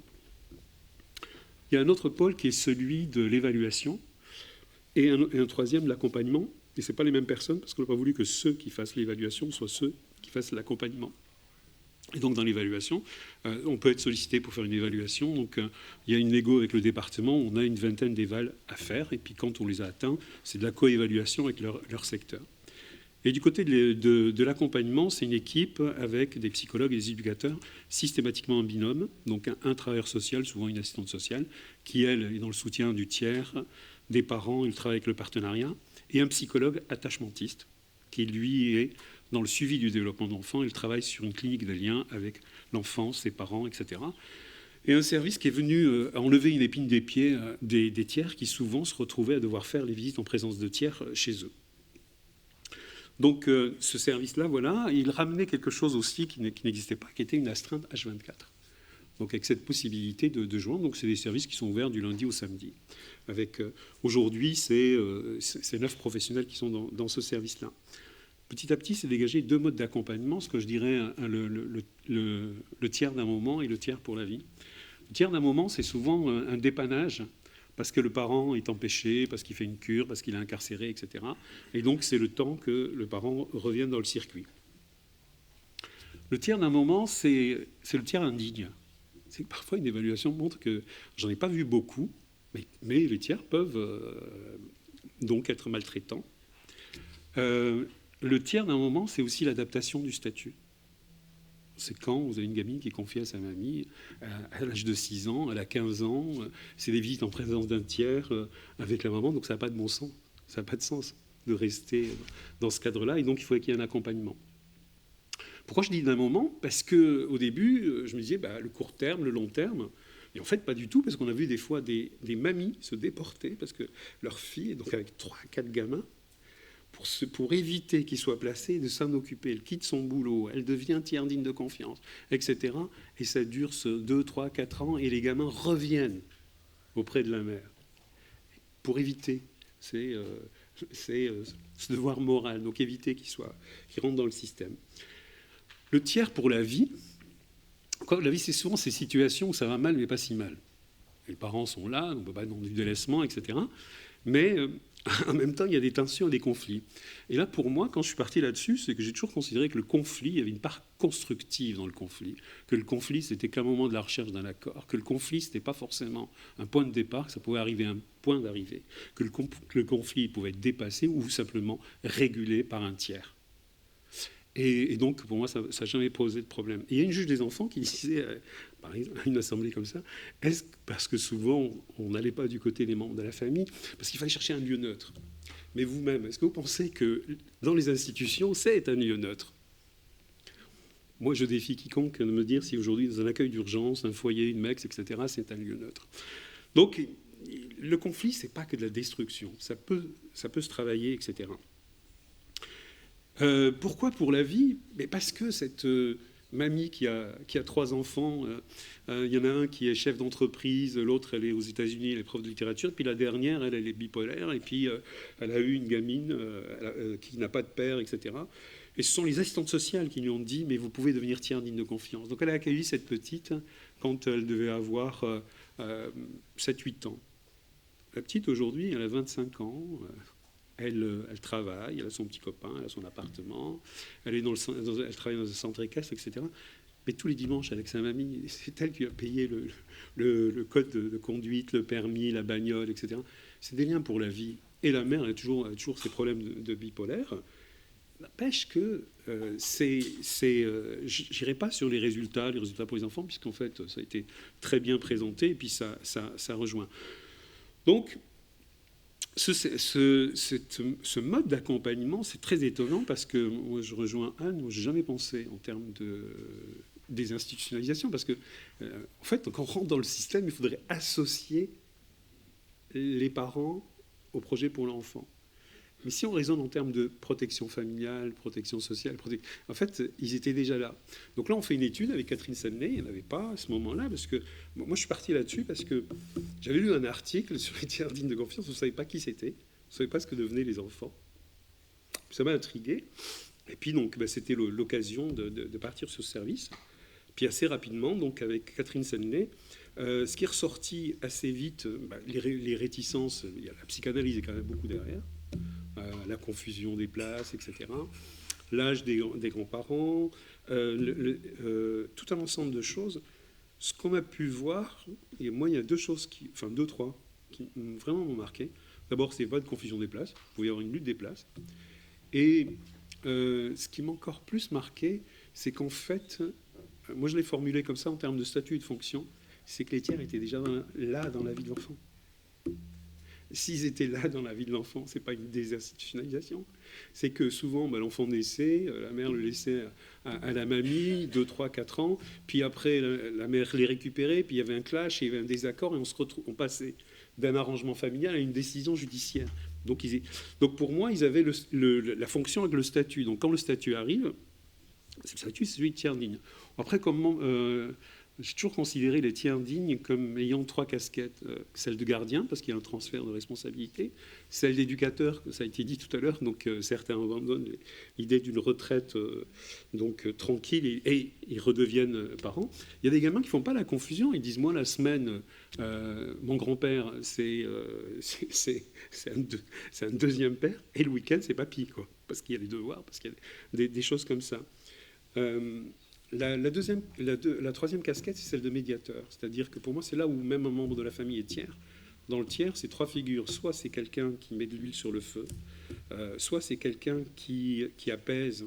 Et c'est en ça que dans les relations, une fois qu'ils ont ce statut-là, il faut qu'ils soient accompagnés et formés, justement parce que pour éviter l'écartèlement de l'enfant, pour éviter ces clivages-là, un peu comme les assistants familiaux, ils doivent apprendre à faire la part des choses entre la figure des parents et puis le parent réel qu'ils ont. L'étude avec Catherine a montré que les enfants, et ça a été très dit, c'est une vie normale dans une situation anormale. Ils restent avec leur histoire, etc. Avec les décrets, le reste, pour moi aujourd'hui, puisque l'accompagnement des tiers est devenu une obligation, pas de tiers sans accompagnement, ça peut être accompagné par une mesure d'AEMO, un référent ASE ou un service dédié. Je pense que quand on est sur une hypothèse de retour auprès des parents, la mesure d'AEMO est la plus indiquée. À l'autre extrémité, parce que des fois, il y a une diversité de situations. Vous pouvez avoir des parents qui vivent chez le tiers digne de confiance. Souvent, c'est des situations de problèmes de santé mentale. Celle-là, un référent ASE, il faut voilà. Et puis, celles qui sont en diagonale, celles qui sont sur un fil, un service dédié avec vraiment un plateau technique, une astreinte, psycho, éduc, juriste, etc., qui permettent de faire en sorte que l'enfant puisse grandir dans son environnement. Les modèles de Bronfenbrenner, l'écosystème et tout, je veux dire, aujourd'hui, on a bien compris que quand on sépare l'enfant de son milieu, on ne le sépare pas que de ses parents. Pour ces enfants-là, souvent, pour eux, c'est une double peine, parce qu'on les sépare de leurs amis, on les sépare de leurs activités, et que ça aussi, ce sont des choses importantes. Donc aujourd'hui, en Haute-Savoie, c'est 11% sur 1500 enfants confiés. Sur les tiers, je pense que, moi souvent j'ai dit que c'était des ressources cachées à la vue de tous. Je vais vous raconter 2 histoires. La première, c'est une gamine, à l'époque elle avait 16 ans. Donc sa mère n'a plus l'exercice d'autorité parentale parce qu'elle l'a prostituée. Son père, elle s'est retrouvée avec lui quand elle avait 10 ans avec ses 2 petits frères. Et puis donc son père, c'était un dealer. Elle avait un super lien avec son éducatrice référente qui vient me voir parce qu'à un moment donné, les 3 enfants ne pouvaient pas rester avec le père. Et elle, c'était une référente d'AEMO. Elle me dit, voilà, cette gamine, moi, elle a déjà vécu le placement, c'est terrible pour elle, etc. Je pense qu'il lui faut une chambre en ville, etc. Et il y a un service de Rétis, il est indiqué pour ça. Je l'écoute, je dis, moi, jamais de la vie, je mettrai une gamine de 16 ans dans un appartement toute seule. Donc, si tu es attaché avec elle, deviens tiers digne de confiance. Elle parle, on discute avec son mec. ça fait 1 an qu'elle est tiers digne de confiance. Cette gamine qui était en décrochage scolaire, l'année dernière, a eu les félicitations. Son projet, c'est de devenir criminologue. L'éducatrice est maligne, parce que dans son immeuble, son mec est propriétaire, donc elle a son appartement, il y a un petit studio en bas, elle l'a mis en bas, mais sont dans une configuration où cette gamine qui est polytraumatisée, elle a trouvé une stabilité. Deuxième exemple, tiers digne de confiance, une gamine qui est confiée à son oncle et sa tante qui veulent arrêter le placement. Ils recherchent dans l'entourage, ils ne trouvent personne. Mais on a un groupe de tiers dignes de confiance qui se réunit régulièrement. Donc on me dit, écoute Mohamed, on va devoir aller vers le placement. Je dis, mais pourquoi tu ne demandes pas à Claudie, c'est une assistante maternelle, c'est une grande femme, c'est une femme de cœur, etc., qui a été TDC pour 2 jumelles jusqu'à leur majorité, donc des gamines qui étaient d'une voisine à elle. Claudie a un parcours difficile dans la vie. Aujourd'hui, c'est quelqu'un d'installé, qui a ses enfants et tout. Je dis, pourquoi vous ne faites pas une conférence du groupe familial et puis vous l'invitez? Je vous assure que c'est vrai, ils l'ont fait. Aujourd'hui, donc, la gamine est confiée à Claudie. Quand ils se sont retrouvés à l'audience devant le juge des enfants, la juge des enfants d'Annecy est allée aux archives chercher les décisions où les jumelles avaient été confiées et pour la désigner comme tiers digne de confiance. Entre la gamine et Claudie, il n'y avait pas de lien. Donc, ça arrive. Donc, c'est pas que des mamies? Ça, c'est des exceptions. Les exceptions mettent à l'épreuve la règle. Non, mais non, là, on est plutôt du côté de la prise de risque. Aujourd'hui, la semaine dernière, j'ai un éduc qui vient me voir et qui me dit, Mohamed, tu sais, pour telle famille, là où le TDC là, de Brest qui était confié, en fait, on a tissé des liens de sympathie avec les TDC. Et s'il y a besoin d'un accueil d'urgence, je suis disponible. Non, il faut rendre ça. Alors, quel est le parallèle? Tout à l'heure, je vous ai dit, moi, je suis tombé dans la marmite, mais écoutez, quand j'ai commencé comme éducateur, les enfants, en Noël, ils venaient chez nous. Ils ne restaient pas en institution. On avait d'autres pratiques. Aujourd'hui, un éducateur qui amènerait un gamin chez lui, c'est en fait une faute professionnelle. Ce n'est pas les mêmes. Donc, je pense qu'il ne faut pas oublier que tout à l'heure, en introduction de la conférence de Paul, ce qui a été dit, ce qui était le plus important, c'était quand même la relation. Et je ne dis pas qu'on va régler le problème en faisant des éducateurs des tiers dignes de confiance. Alors aujourd'hui, en Haute-Savoie, il y a 2 associations de tiers dignes qui se sont montées. Et je pense qu'on peut faire le parallèle avec l'expression des anciens de la protection de l'enfance. Et qu'en sociologie, il y a des gens, Boltanski, ont travaillé sur ces catégories de cadres, etc. Je pense qu'aujourd'hui, les études, les services qui existent, les médias, renvoient un message aux tiers qu'en fait, ils sont une catégorie. Ils se montent en association avec des comités de pilotage, des trucs pour mettre. Et justement, pourquoi? Pour faire avancer les choses sur plusieurs choses. L'indemnité journalière. L'indemnité journalière, c'est 400 à 500 balles par mois. 6 000 euros par an. Quand un placement, c'est entre 90 000 et 200 000 euros. L'indemnité journalière, ça va être en Haute-Savoie 16,60 € par jour. Mais dans la Marne, ça va être 17 € plus de l'habillement, plus de l'argent de poche. Et ailleurs, ça va être encore moins que ça, parce qu'on va faire une évaluation et on va déduire. Donc en fait, il y a une iniquité territoriale sur l'indemnité.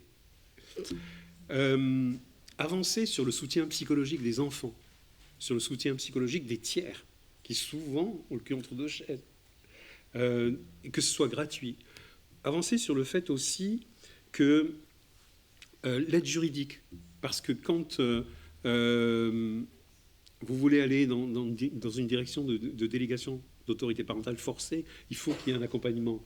Et souvent, et c'est une réalité, c'est que les tiers, souvent, c'est des personnes qui n'ont pas beaucoup d'argent. Alors ma vision, moi, de la mamie seule, c'est pas celle-là. Moi, j'ai toujours vu, effectivement, une mamie seule qui accueille l'ado, mais au 3e étage, l'oncle qui fixe un cadre et des limites, plus loin, les cousines qui l'amènent au bal. Pour moi, il y a une compétence collective, vous cherchez.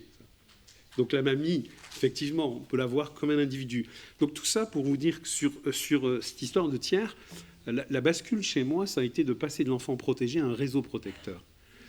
Et de se dire, comment est-ce qu'on peut s'appuyer sur ce réseau protecteur et quand le réseau n'est pas là, de le créer. Et ça, c'est une possibilité. C'est pour ça que je vous ai pris des exemples de professionnels, etc. Je ne sais pas combien de temps j'ai encore, parce que je pourrais parler des conférences. Tu l'as épuisé, je crois. Je l'ai épuisé. À peu près. OK. D'accord. Non, mais voilà. Juste une anecdote pour finir. Des fois, c'est très intéressant de travailler avec les juges des enfants. À d'autres moments, c'est difficile. Quand vous changez de juge des enfants, il y a des moments comme ça de transition. Alors, donc, quand on a ouvert, moi, j'avais la chance d'être sur le territoire depuis longtemps, et donc il y avait l'interconnaissance joue beaucoup. Donc ça a facilité la création du service, etc. Puis quand les juges des enfants arrivent, des nouveaux, certains avaient des doutes sur cet accompagnement des tiers dignes de confiance. Et puis finalement, ce qui parle, c'est les faits. À chaque audience, vous voyez comment se portent les enfants. Et un jour, donc, une juge des enfants. Donc, nous allons à l'ENM pour parler des tiers dignes de confiance. On fait le voyage ensemble. Et puis elle me dit, je me suis rendu compte que mon père a été élevé par sa tante. Donc, pour reprendre l'intro de Paul, il y a quand même des fois où on fait une dissociation entre ce qui est valable pour nous et juste pour finir, je suis arrivé en France à l'âge de 7 ans, en Tarn-et-Garonne, et donc je me suis retrouvé à 7 ans en école primaire. Et ce qui m'avait beaucoup marqué dans mon village, c'était deux filles qui étaient confiées à leur grand-mère. Et quand vous arrivez, vous ne parlez pas la langue, et que vous êtes accueillis, ça veut dire que moi j'avais imprimé que ça existait, que c'était fonctionnel. Et de tricoter un savoir de vie, ce qu'on a observé, une pratique, et puis mes études en sociaux, etc., montrer tout ça, ça va ensemble. Donc voilà, merci pour votre attention.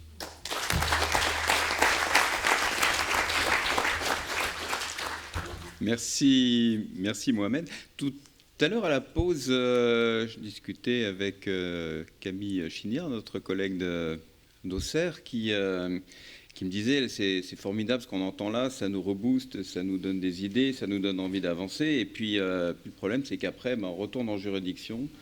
On se retrouve confronté aux lourdeurs, aux contraintes, voilà, qui fait que finalement, le soufflet risque de retomber.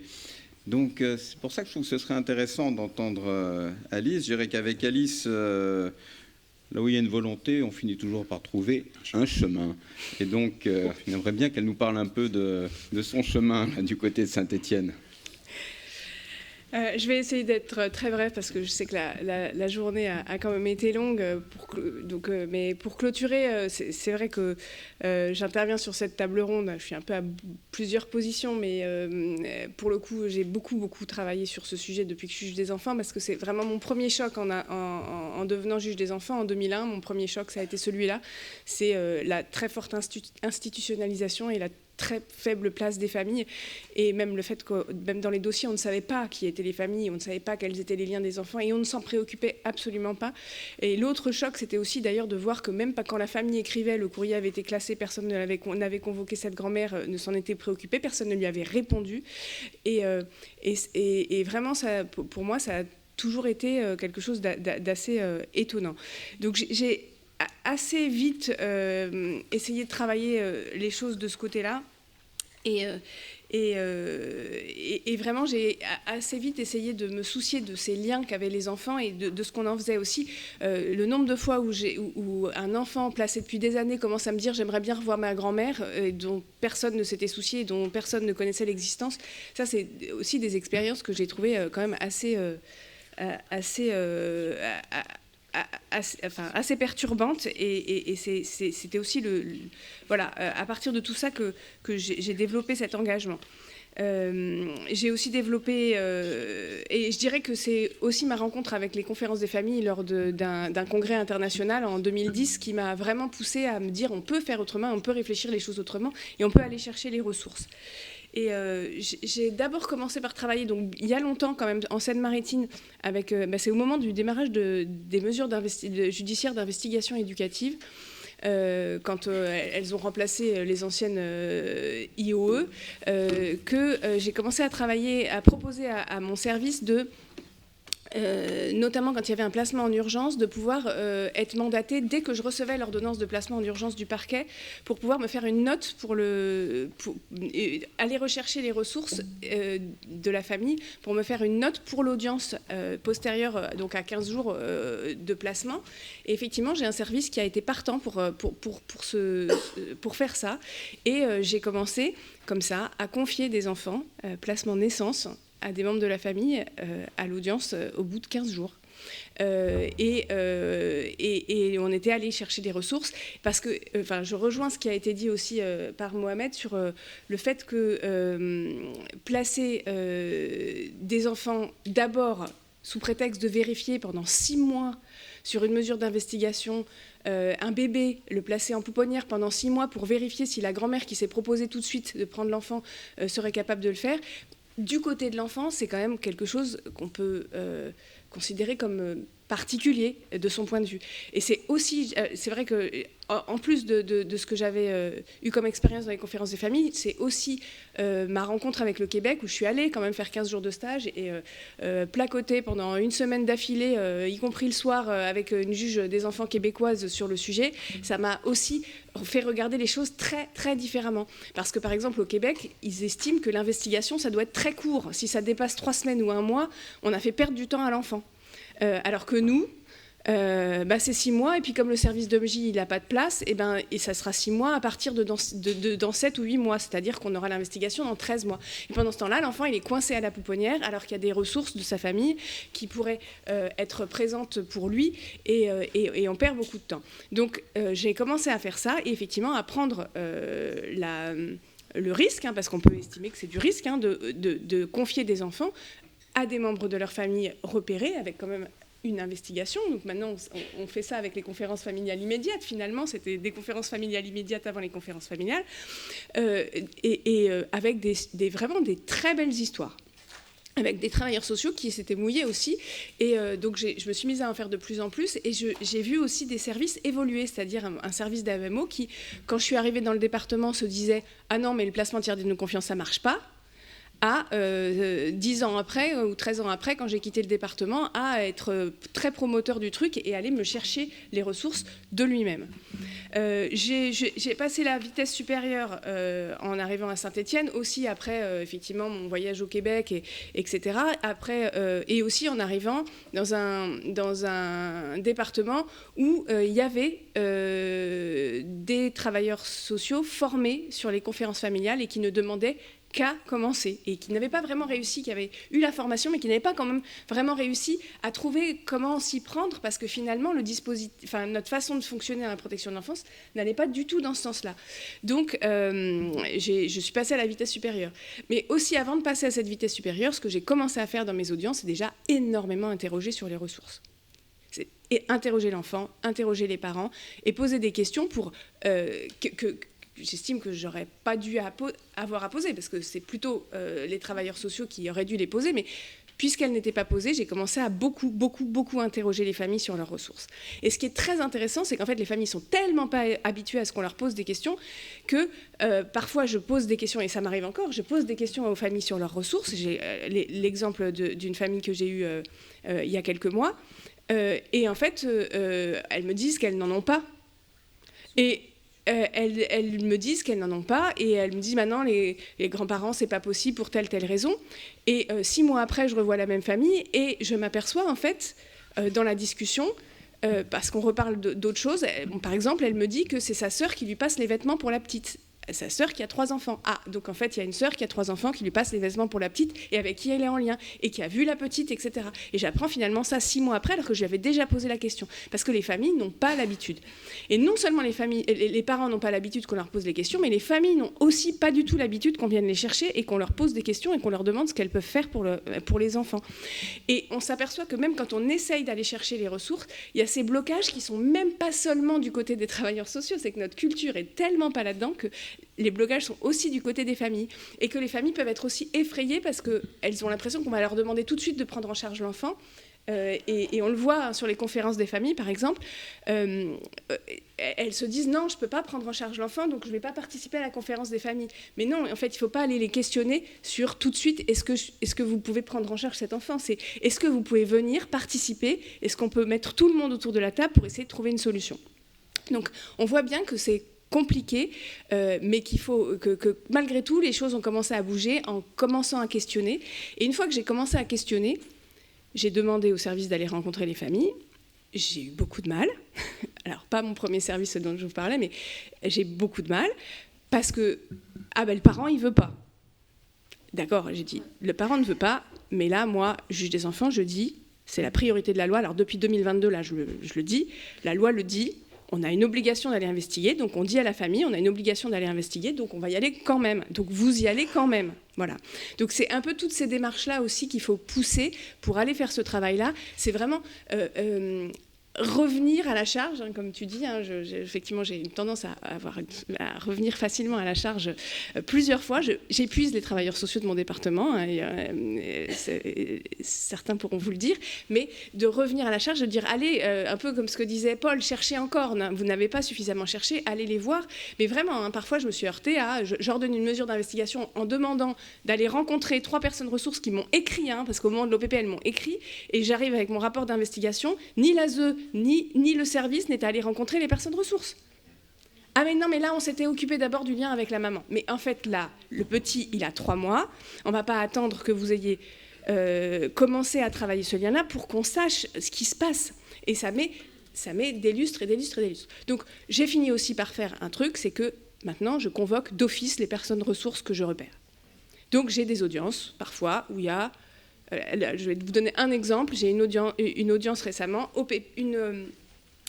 une jeune fille de 17 ans, grande sœur il y avait 3 sœurs, 8, 14, 17. La jeune fille de 17 ans va au commissariat pour déposer plainte pour les violences qu'elle subit depuis des années au domicile de la part de ses parents. Et c'est notamment parce que la petite a commencé à avoir droit à la punition de « je suis à genoux et je lève les bras comme ça pendant des heures et je porte des paquets d'un côté et de l'autre » qu'elle a fini par aller parler alors qu'elle avait 17 ans.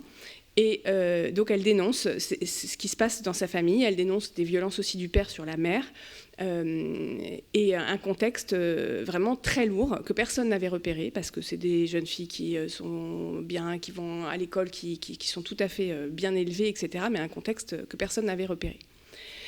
Ces jeunes filles-là, donc cette jeune fille vient le dénoncer, le père reconnaît tout, il est entendu et il reconnaît effectivement des dérapages, il reconnaît des troubles psy qu'il a depuis longtemps, qu'il n'y a plus de médicaments, il a un parcours d'adoption, il a été adopté tardivement, une adoption internationale, il a des troubles qui sont aussi liés à un parcours de vie extrêmement traumatique.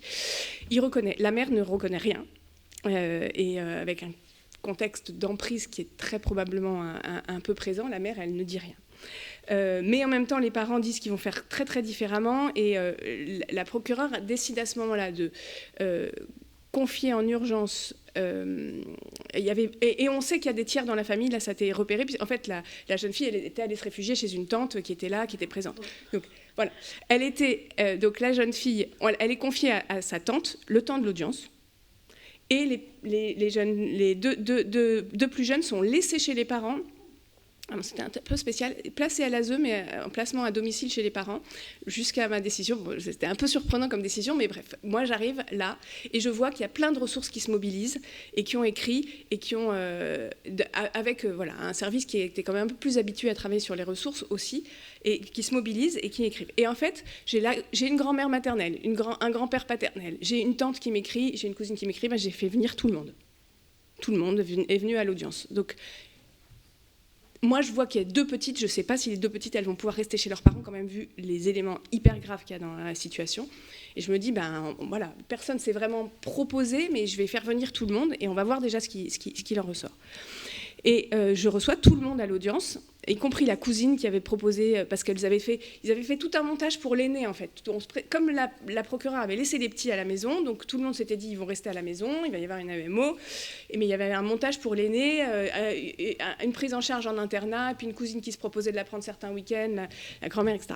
Donc, j'ai fait venir tout le monde, et en fait, ce que j'ai décidé de faire, c'est que j'ai gardé tout le monde pour parler de la situation. Parce qu'en réalité, ce qui s'était passé aussi, et c'est ce qui a été dit ce matin par Paul, c'est que, évidemment, il y avait une énorme omerta. Les enfants, ils avaient des super liens avec les autres membres de leur famille. Ça se passait... il y avait vraiment plein de ressources, mais en fait, ils n'avaient jamais rien dit. Rien dit à personne. Ils s'étaient tus parce qu'il y avait une interdiction de parler de ce qui se passait à la maison. Et la mère, d'ailleurs, ne reconnaît toujours pas. Donc, en fait, j'ai fait venir tout le monde. La grand-mère maternelle, le grand-père paternel, ça a été vachement dur pour eux, l'audience, parce qu'effectivement, j'ai décidé qu'on allait parler de ce qui se passait, parce que je leur ai dit, la protection de ces enfants, c'est pas forcément moi, c'est aussi vous, la famille, et je crois que c'est important aujourd'hui qu'on en parle de ce qui se passe.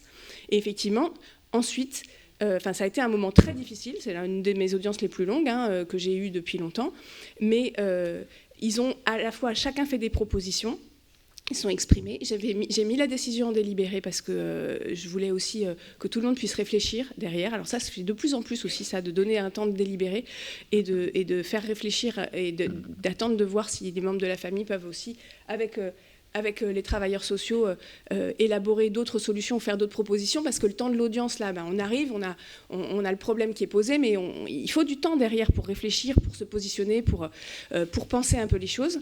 Et effectivement, ça a été un moment très difficile pour tout le monde, mais derrière, il y a eu... les travailleurs sociaux ont repris avec les parents sur les propositions qu'ils pouvaient faire, ont repris avec la famille sur qui pouvait faire quoi dans cette famille, pas seulement pour accueillir les enfants chez eux, mais aussi pour les accueillir sur des temps de week-end aussi, mais pour aussi s'occuper de la situation des parents. Parce que les membres de la famille, ils peuvent, pour certains, effectivement, aller aider le père qui a besoin d'aller retourner vers du soin, il a besoin d'aller, et puis aussi aider les enfants et être présent pour être à l'écoute, etc. Donc, ils m'ont construit un projet derrière tout ça, avec les travailleurs sociaux. En fait, moi, j'étais presque persuadée qu'il fallait une solution de placement pour les deux petites, vu ce qui s'était passé. Et en fait, les travailleurs sociaux, après, en reprenant avec tous les membres de la famille, avec les parents qui, à la suite de l'audience, ont aussi... En fait, au début de l'audience, la mère, elle a dit, j'avais pas du tout compris... Enfin, elle m'a dit, le problème, c'est que ma grande est partie. Alors, j'ai dit, non, c'est pas tout à fait ça, le problème. C'est pas qu'elle soit plus à la maison et qu'elle soit partie. Et le problème, c'est autre chose, c'est ce qui se passe à la maison. Et à la fin de l'audience, elle avait quand même dit, non, mais là, j'ai compris ce qui était le problème. Et d'ailleurs, si vous voulez que je me sépare, pour garder mes filles, je me séparerai du papa. Donc, il y a quelque chose qui s'était passé. Donc, après l'audience, les travailleurs sociaux ont repris un petit peu avec tout le monde et ils m'ont dit, là, tout de suite, on pense que ce serait une erreur de placer les deux petites, que toute personne est prête, mais qu'on peut construire un dispositif avec toute la famille pour sécuriser un petit peu les choses et pour mettre tout le monde au travail. Donc, voilà, c'est vrai que ma façon de faire aujourd'hui, c'est parfois de faire ce travail qui devrait, je pense, pas être fait par moi. Enfin, je suis assez au clair avec ça, ce qui devrait commencer ailleurs. Mais comme les pratiques, voilà, c'est compliqué. Culturellement, il faut changer un peu les choses. Pour forcer un petit peu les choses, je ramène les familles dans mon bureau pour qu'on commence à tous discuter ensemble et pour ensuite renvoyer la balle. Et ça marche. Et ça fonctionne quand même de plus en plus. Et ce qui est hyper intéressant, c'est que donc moi j'ai commencé aussi à proposer des conférences des familles avec des beaux résultats. Je vais pas en dire beaucoup plus parce que sinon je serais trop longue, mais j'ai commencé à proposer ces conférences, elles ont commencé à se mettre en place. Et aujourd'hui, enfin en un an et demi de temps, j'en viens à finalement, on parle conférence des familles, on parle ressources familiales quasiment dans la plupart des situations dans lesquelles le placement se pose ou dans beaucoup de mes dossiers. Et en fait, les travailleurs sociaux arrivent maintenant à proposer des conférences des familles, des travailleurs sociaux qui, il y a un an, savaient à peine comment ça marchait ou ce que c'était, et viennent eux-mêmes me proposer des conférences des familles ou viennent eux-mêmes me proposer des ressources. Et en fait, à force vraiment d'avoir été tenace, très tenace, je n'ai, depuis 2022, jamais pris une décision de placement hors urgence, sans avoir demandé au service de me faire une évaluation, sans lui avoir redit « non, l'évaluation n'est pas suffisante, donc vous me la refaites ». Donc j'ai beaucoup bousculé, mais en fait, finalement, on est en 2025 et aujourd'hui, je vois que les choses changent. Je prononce presque non, je me demande si je ne prononce pas presque autant de placements tiers dignes de confiance que de placements nouveaux placements. En tout cas, au moins à 30% des placements chez des tiers plutôt que des placements à l'ASE. Et surtout, je m'aperçois que dans tous les placements quasiment que j'ai prononcés sur les dernières années, nouveaux placements que j'ai prononcés, quand c'est moi qui étais à l'origine de la première décision de placement, je n'ai quasiment aucun des enfants qui sont placés qui n'ont pas de lien libre, soit avec un de leurs parents, soit avec un tiers, et donc parfois beaucoup d'enfants qui voient leurs parents chez un tiers. Parce que plutôt que de voir leurs parents en visite médiatisée pour jouer au Uno, ils les voient chez un tiers, c'est-à-dire qu'on fait des choses, on permet une construction du lien différemment, et en fait, le tiers peut être aussi un tiers qui accueille le parent sur le temps où il a lui-même l'enfant, et donc j'ai aujourd'hui très très très peu d'enfants qui n'ont pas de lien avec, avec des membres de leur famille, et le résultat aussi, c'est que je n'ai quasiment aucun parent qui disparaît ou qui est dans le délaissement. Aujourd'hui, je dis pas, ça arrive quand même, mais très peu.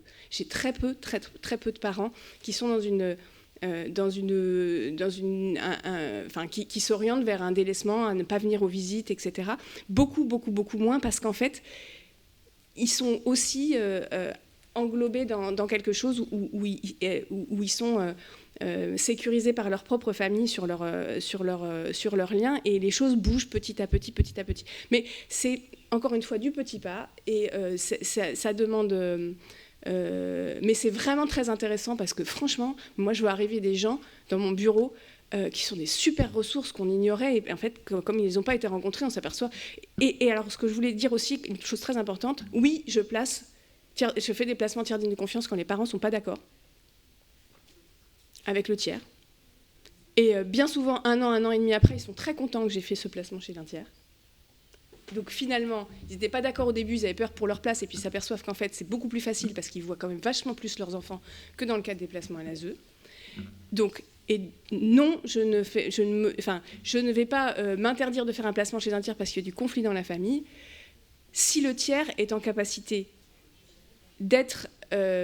si le tiers est dans une juste place par rapport à ça, il y a des colères des tiers extrêmement légitimes à l'égard du parent qui fait quand même vraiment n'importe quoi. Donc moi, je comprends et j'admets que l'autre fois, la grande sœur et la sœur aînée, qui va sans doute devenir tiers digne de confiance des deux petits, parlent de manière sur un ton tout à fait... remettre à sa place sa petite sœur qui fait quand même positivement n'importe quoi depuis des mois avec ses deux petits, et qu'elle lui dise très clairement ce qu'elle en pense. Ben oui, elle lui dit très clairement ce qu'elle en pense, et elle a raison. Globalement, effectivement, moi, je ne vais pas me permettre de le dire sur le même ton, mais je vais penser quand même à peu près la même chose. Et en même temps, elle est là, elle est toujours là, elle soutient, elle dit à sa sœur qu'elle sera toujours là, et qu'elle est prête aussi à être là, mais pour elle, à certaines conditions. Et donc, elle est à sa place de tiers. Donc, il y a du conflit là parce que ça ne va pas, mais ça n'est pas pour autant que le tiers est dans quelque chose... en tout cas, si le tiers considère vraiment que l'enfant est sujet, c'est pas un objet, l'enfant n'est pas pris comme un objet dans la situation, et si le tiers est en capacité d'être très au clair avec le fait que même s'il y a du conflit, il faut en protéger l'enfant au maximum, on n'y arrivera pas toujours à pas s'énerver, voilà, on le sait, mais en tout cas, en protéger l'enfant au maximum, ça, pour moi, ça n'est pas incompatible du tout avec le fait qu'on puisse autoriser, enfin, lui confier l'enfant. Et bien des fois, d'ailleurs, ce conflit peut tout à fait s'apaiser si l'accompagnement qui est mis en place à côté fonctionne. Donc voilà, c'est vrai que je crois qu'il faut s'autoriser des choses, et il faut surtout avoir en tête vraiment l'intérêt de l'enfant et comment l'enfant le vit. Vraiment, moi j'ai très peu d'échecs sur les placements tiers d'échecs. En tout cas, j'ai quasiment... L'avantage, c'est qu'on a le service après-vente de nos décisions, quand on est juge des enfants, donc on voit si ça a marché ou si ça n'a pas marché. Franchement, les enfants vont tous bien, et j'ai eu très peu de vrais échecs. Enfin, ou en tout cas, ça fait très très très longtemps que je me suis pas dit j'aurais pas dû faire ça. Enfin, j'aurais pas dû prendre cette décision de placement, même si il est arrivé que ça ne marche pas. Mais aussi, ce que je fais, mais ce qui est très important, mais voilà, j'ai aussi beaucoup modifié mes pratiques. et c'est très difficile vu la charge qu'on est les uns et les autres, mais c'est que je suis hyper présente. Et c'est que quand le service me dit là, ça ne va pas tenir, le tiers, il s'essouffle, il y a quelque chose qui ne va pas, je me donne les moyens de voir la famille vite et éventuellement de changer ça vite. Parce que effectivement, si on attend, si on est dans nos délais et qu'on s'occupe que de nos délais, en fait, ça ne fonctionne pas parce qu'à des moments, il faut y aller très vite, il faut revoir. Quand je sens que les tensions sont trop fortes autour de l'exercice des droits de visite et d'hébergement, je rends une décision et je fais une audience. J'essaye d'être vraiment présente pour permettre aux situations de marcher. À côté de ça, je renvoie toutes mes AEMO consensuelles au département parce que j'ai choisi mes combats et que je préfère m'occuper de ça et être présente là-dessus plutôt que de renouveler des AEMO consensuelles. Voilà, donc les choix, c'est d'avoir moins de dossiers. J'ai presque plus que du placement dans mon cabinet, moins de dossiers, mais d'y consacrer le temps nécessaire pour pouvoir effectivement avancer sur ces sujets. Mais c'est compliqué, et puis ça fait 25 ans que je suis juge des enfants, donc aussi, voilà, c'est un travail de longue haleine. Merci Alice.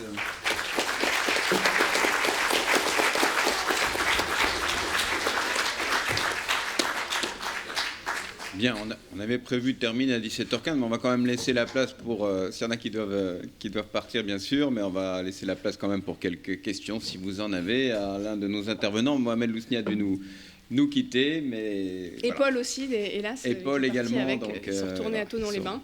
Ils sont repartis tous les deux, bras dessus, bras dessous. Donc, oui. Du côté de Thonon-les-Bains. Voilà. Y a-t-il des questions ? Juste une question rapide, parce que c'était une difficulté qui était soulevée par mon collègue de Rennes tout à l'heure sur lequel cadre vous avez pu imposer ces conférences familiales, puisque du coup, c'est pas prévu par la loi française d'aujourd'hui. Donc, quel cadre juridique vous avez utilisé pour impulser tout ça ? Alors, c'est vraiment du bricolage. Alors, moi, j'ai eu la chance d'arriver dans un département où les gens étaient formés. Donc, il y avait une association, ils ont été formés par Mohamed d'ailleurs, qui est une association où le choix avait été fait. En fait, il y avait vraiment une association de milieu ouvert qui voulait vraiment travailler sur ce sujet, qui portait un projet d'accompagnement des tiers dignes de confiance depuis longtemps. C'était déjà en place, donc j'ai vraiment eu de la chance là-dessus. Et effectivement, les professionnels étaient tous formés, ils attendaient que ça de commencer, mais en fait, ils ne savaient pas par quel bout prendre les choses. Et donc, il a fallu que moi, je le propose dans une situation qui m'avait été... une nouvelle requête où la situation s'y prêtait vraiment. Et donc, ça a lancé finalement les choses. Ça s'est fait au sein de l'association, c'est-à-dire qu'en fait, l'association était mandatée pour une AEMO et ils ont pris un coordonnateur qui n'était pas du tout l'intervenant, mais qui était quelqu'un de l'association qui a fait ça finalement en plus. Donc, c'est vrai que c'est du bricolage. Mais... Aujourd'hui, effectivement, une de mes demandes auprès du conseil départemental, c'est qu'on réfléchisse à comment on arrive à mieux structurer ça, comment on arrive à dégager du temps, comment ça se calcule sur des ETP, ou en tout cas, comment on arrive à faire en sorte que ça ne soit pas que du bricolage à l'interne. Mohamed, il fait ça aussi, c'est la même chose. Il a lancé les conférences des familles comme ça, il a formé tous ses travailleurs sociaux aux conférences des familles, et puis il a une situation où le travailleur social se dit qu'il faut une conférence des familles, et donc on va chercher un coordonnateur au sein de l'asso qui va faire ça en plus. Mais c'est vraiment du temps de gagner aussi. C'est vrai que c'est assez lourd, les conférences des familles, mais au sein de l'association, ils remarquent aussi que ça a des vrais bénéfices sur les mesures en général. Et donc, en fait, voilà, on va aider là à ce moment-là, on va trouver un peu de ressources à ce moment-là, mais ça va nous aider aussi pour travailler différemment dans nos propres familles quand on aura un autre collègue qui va venir faire la conférence des familles. Donc, en fait, c'est un peu du prêter pour un rendu, c'est-à-dire qu'à un moment, on vient donner du temps pour une famille qu'on ne suit pas, mais en même temps, à un autre moment, on va avoir du temps donné par un coordinateur sur une famille qu'on suit, et ça va nous aider, en tant que travailleur social, à faire avancer les choses. Honnêtement, je pense que vraiment, il faut aller au-delà, et c'est un peu les 3 niveaux dont avait parlé Paul ce matin, c'est-à-dire qu'on a le niveau des expérimentations, finalement, on a le niveau d'avoir une politique publique, et on a le niveau de la loi, et je pense qu'il faut qu'on passe au niveau de la politique publique, c'est certain. Paul m'a interrogé là-dessus. Et l'expérience montre qu'on peut avoir des professionnels dans l'adhésion très marquée, mais qui finalement ne pratiquent pas. Et du coup, la question qui se pose, c'est comment à un moment donné, dans l'institution, il il y a une forme d'invitation très précise. Alors là, on entend que c'est du côté du juge des enfants, mais ça peut aussi être à des moments clés de la vie des enfants. Comment on imagine que la conférence, c'est un des outils qu'on va utiliser et l'institution le soutient. Donc ça a été des expériences sur plusieurs territoires avec Mohamed, puisque moi j'avais demandé à Mohamed d'adapter son modèle de la conférence familiale à l'évaluation des ressources de l'environnement au moment du placement. Donc c'est cette pratique des conférences immédiates dont peut-être vous avez entendu parler. En fait, le truc, c'est de montrer que l'institution, elle soutient dans ces moments-là la mobilisation de cet outil. Une fois qu'on l'a fait, il y a quelque chose de l'ordre du fait qu'on voit que ça marche. Voilà. Et c'est le coup d'entrée, en fait, qui est difficile. C'est qu'on a le sentiment que c'est difficile, que ça va prendre beaucoup de temps, on ne sait pas les résultats. Après, ça peut vraiment essaimer, comme disent les Québécois. Mais pour ça, il faut que ce soit soutenu institutionnellement, parce que sinon, on peut avoir plein de gens formés, c'est très bien dans leur pratique, je pense que ça change des choses et c'est très favorable. Mais par contre, la question du petit coup de pouce, de passer à la pratique, c'est pas une évidence. Et aussi, une dernière chose que je voulais dire, c'est que moi, je vois vraiment les énormes bénéfices pour les travailleurs sociaux aussi, c'est-à-dire que quand ils commencent à travailler finalement différemment avec les familles, en fait, ils trouvent vachement plus d'intérêt à leur travail, mais vraiment beaucoup plus d'intérêt à leur travail. Et on voit des choses qui sont... quand ça commence à être... y compris avec l'aide sociale à l'enfance, des situations dans lesquelles on commence à travailler beaucoup plus avec les ressources, je trouve qu'il se passe des choses entre les travailleurs sociaux de l'aide sociale à l'enfance et les parents ou les personnes ressources de la famille qui sont beaucoup plus finalement porteuses de sens, y compris pour la travailleuse sociale dans ce qu'on construit avec les enfants. Oui, je suis éducatrice dans une fondation Gaspilzer à Paris. Et donc, ce que vous nous dites, on était nombreuses à venir de la fondation, parce que du coup, de bouche à oreille, on a eu toutes ces informations passionnantes. Donc depuis ce matin, on apprend plein de choses. Et je pense que notre travail, même dans mon équipe, je ramènerai des choses de ce qui s'est passé aujourd'hui, ce qui a pu se dire. Par contre, il y a des choses, je veux dire, qu'on peut découvrir ici, qu'on peut partager, mais il faudra une formation. Déjà, je ne pense pas qu'on peut s'improviser. Faut être très délicat. Parce que nous, on travaille autour du génogramme, on fait de la systémie. On fait aussi, j'y ai pensé ce matin, à l'ethnopsie, qui est aussi une autre forme. J'ai connu un peu le travail avec Toby Nathan, où on rassemblait toute la famille élargie. Alors, c'était plutôt des populations, des familles africaines, où toutes les ressources familiales étaient rassemblées. Donc, en même temps, on découvre à moitié les choses et qu'il y a quand même une courroie de transmission qui sont très utiles. Donc, je pense qu'il faut une formation. Il faut aussi que nos associations, qui sont parfois en difficulté, nous aident et nous forment. Ce qui n'est pas toujours le cas de trouver du temps pour se former. Il faut dire également qu'on a des turnovers dans nos équipes. Donc, je suis à Paris, on est à Paris, à Gaspilzer, qui est une grosse fondation. Il y a un turnover avec des équipes qui arrivent, les petites jeunes, adorables, qui ont des compétences, mais elles ont 23 ans, donc il y a aussi tout à découvrir et à prendre du temps. Donc, on est à la fois sur le terrain, on est à la fois à un travail de proximité avec les familles. Je vous dis, le génogramme, tout ça, c'est un travail où on rassemble la famille et on essaie de trouver d'autres compétences. Mais on a nos limites, comme vous, comme tout le monde, d'ailleurs, on est au courant, du turnover, des gens qui ne vont pas rester. Et quand on parle du lien d'attachement, que ce soit avec la famille élargie, et avec les travailleurs sociaux, comme avec leurs juges, il y a un problème d'attachement parce que les collègues qui viennent d'arriver disent à ce prix-là, nous, on part. Les salaires, ça ne motive pas. Le travail avec des urgences, parce qu'on parlait du placement, mais quand on initie un placement à 18h et qu'on fait un service d'AMO et qu'on se dit, oui, on a évalué, mais pas suffisamment autour de la famille, et que entre ce qu'on nous dit, c'est entre la peste et le choléra, c'est entre une famille et un placement, qu'est-ce qu'on risque le plus pour les enfants.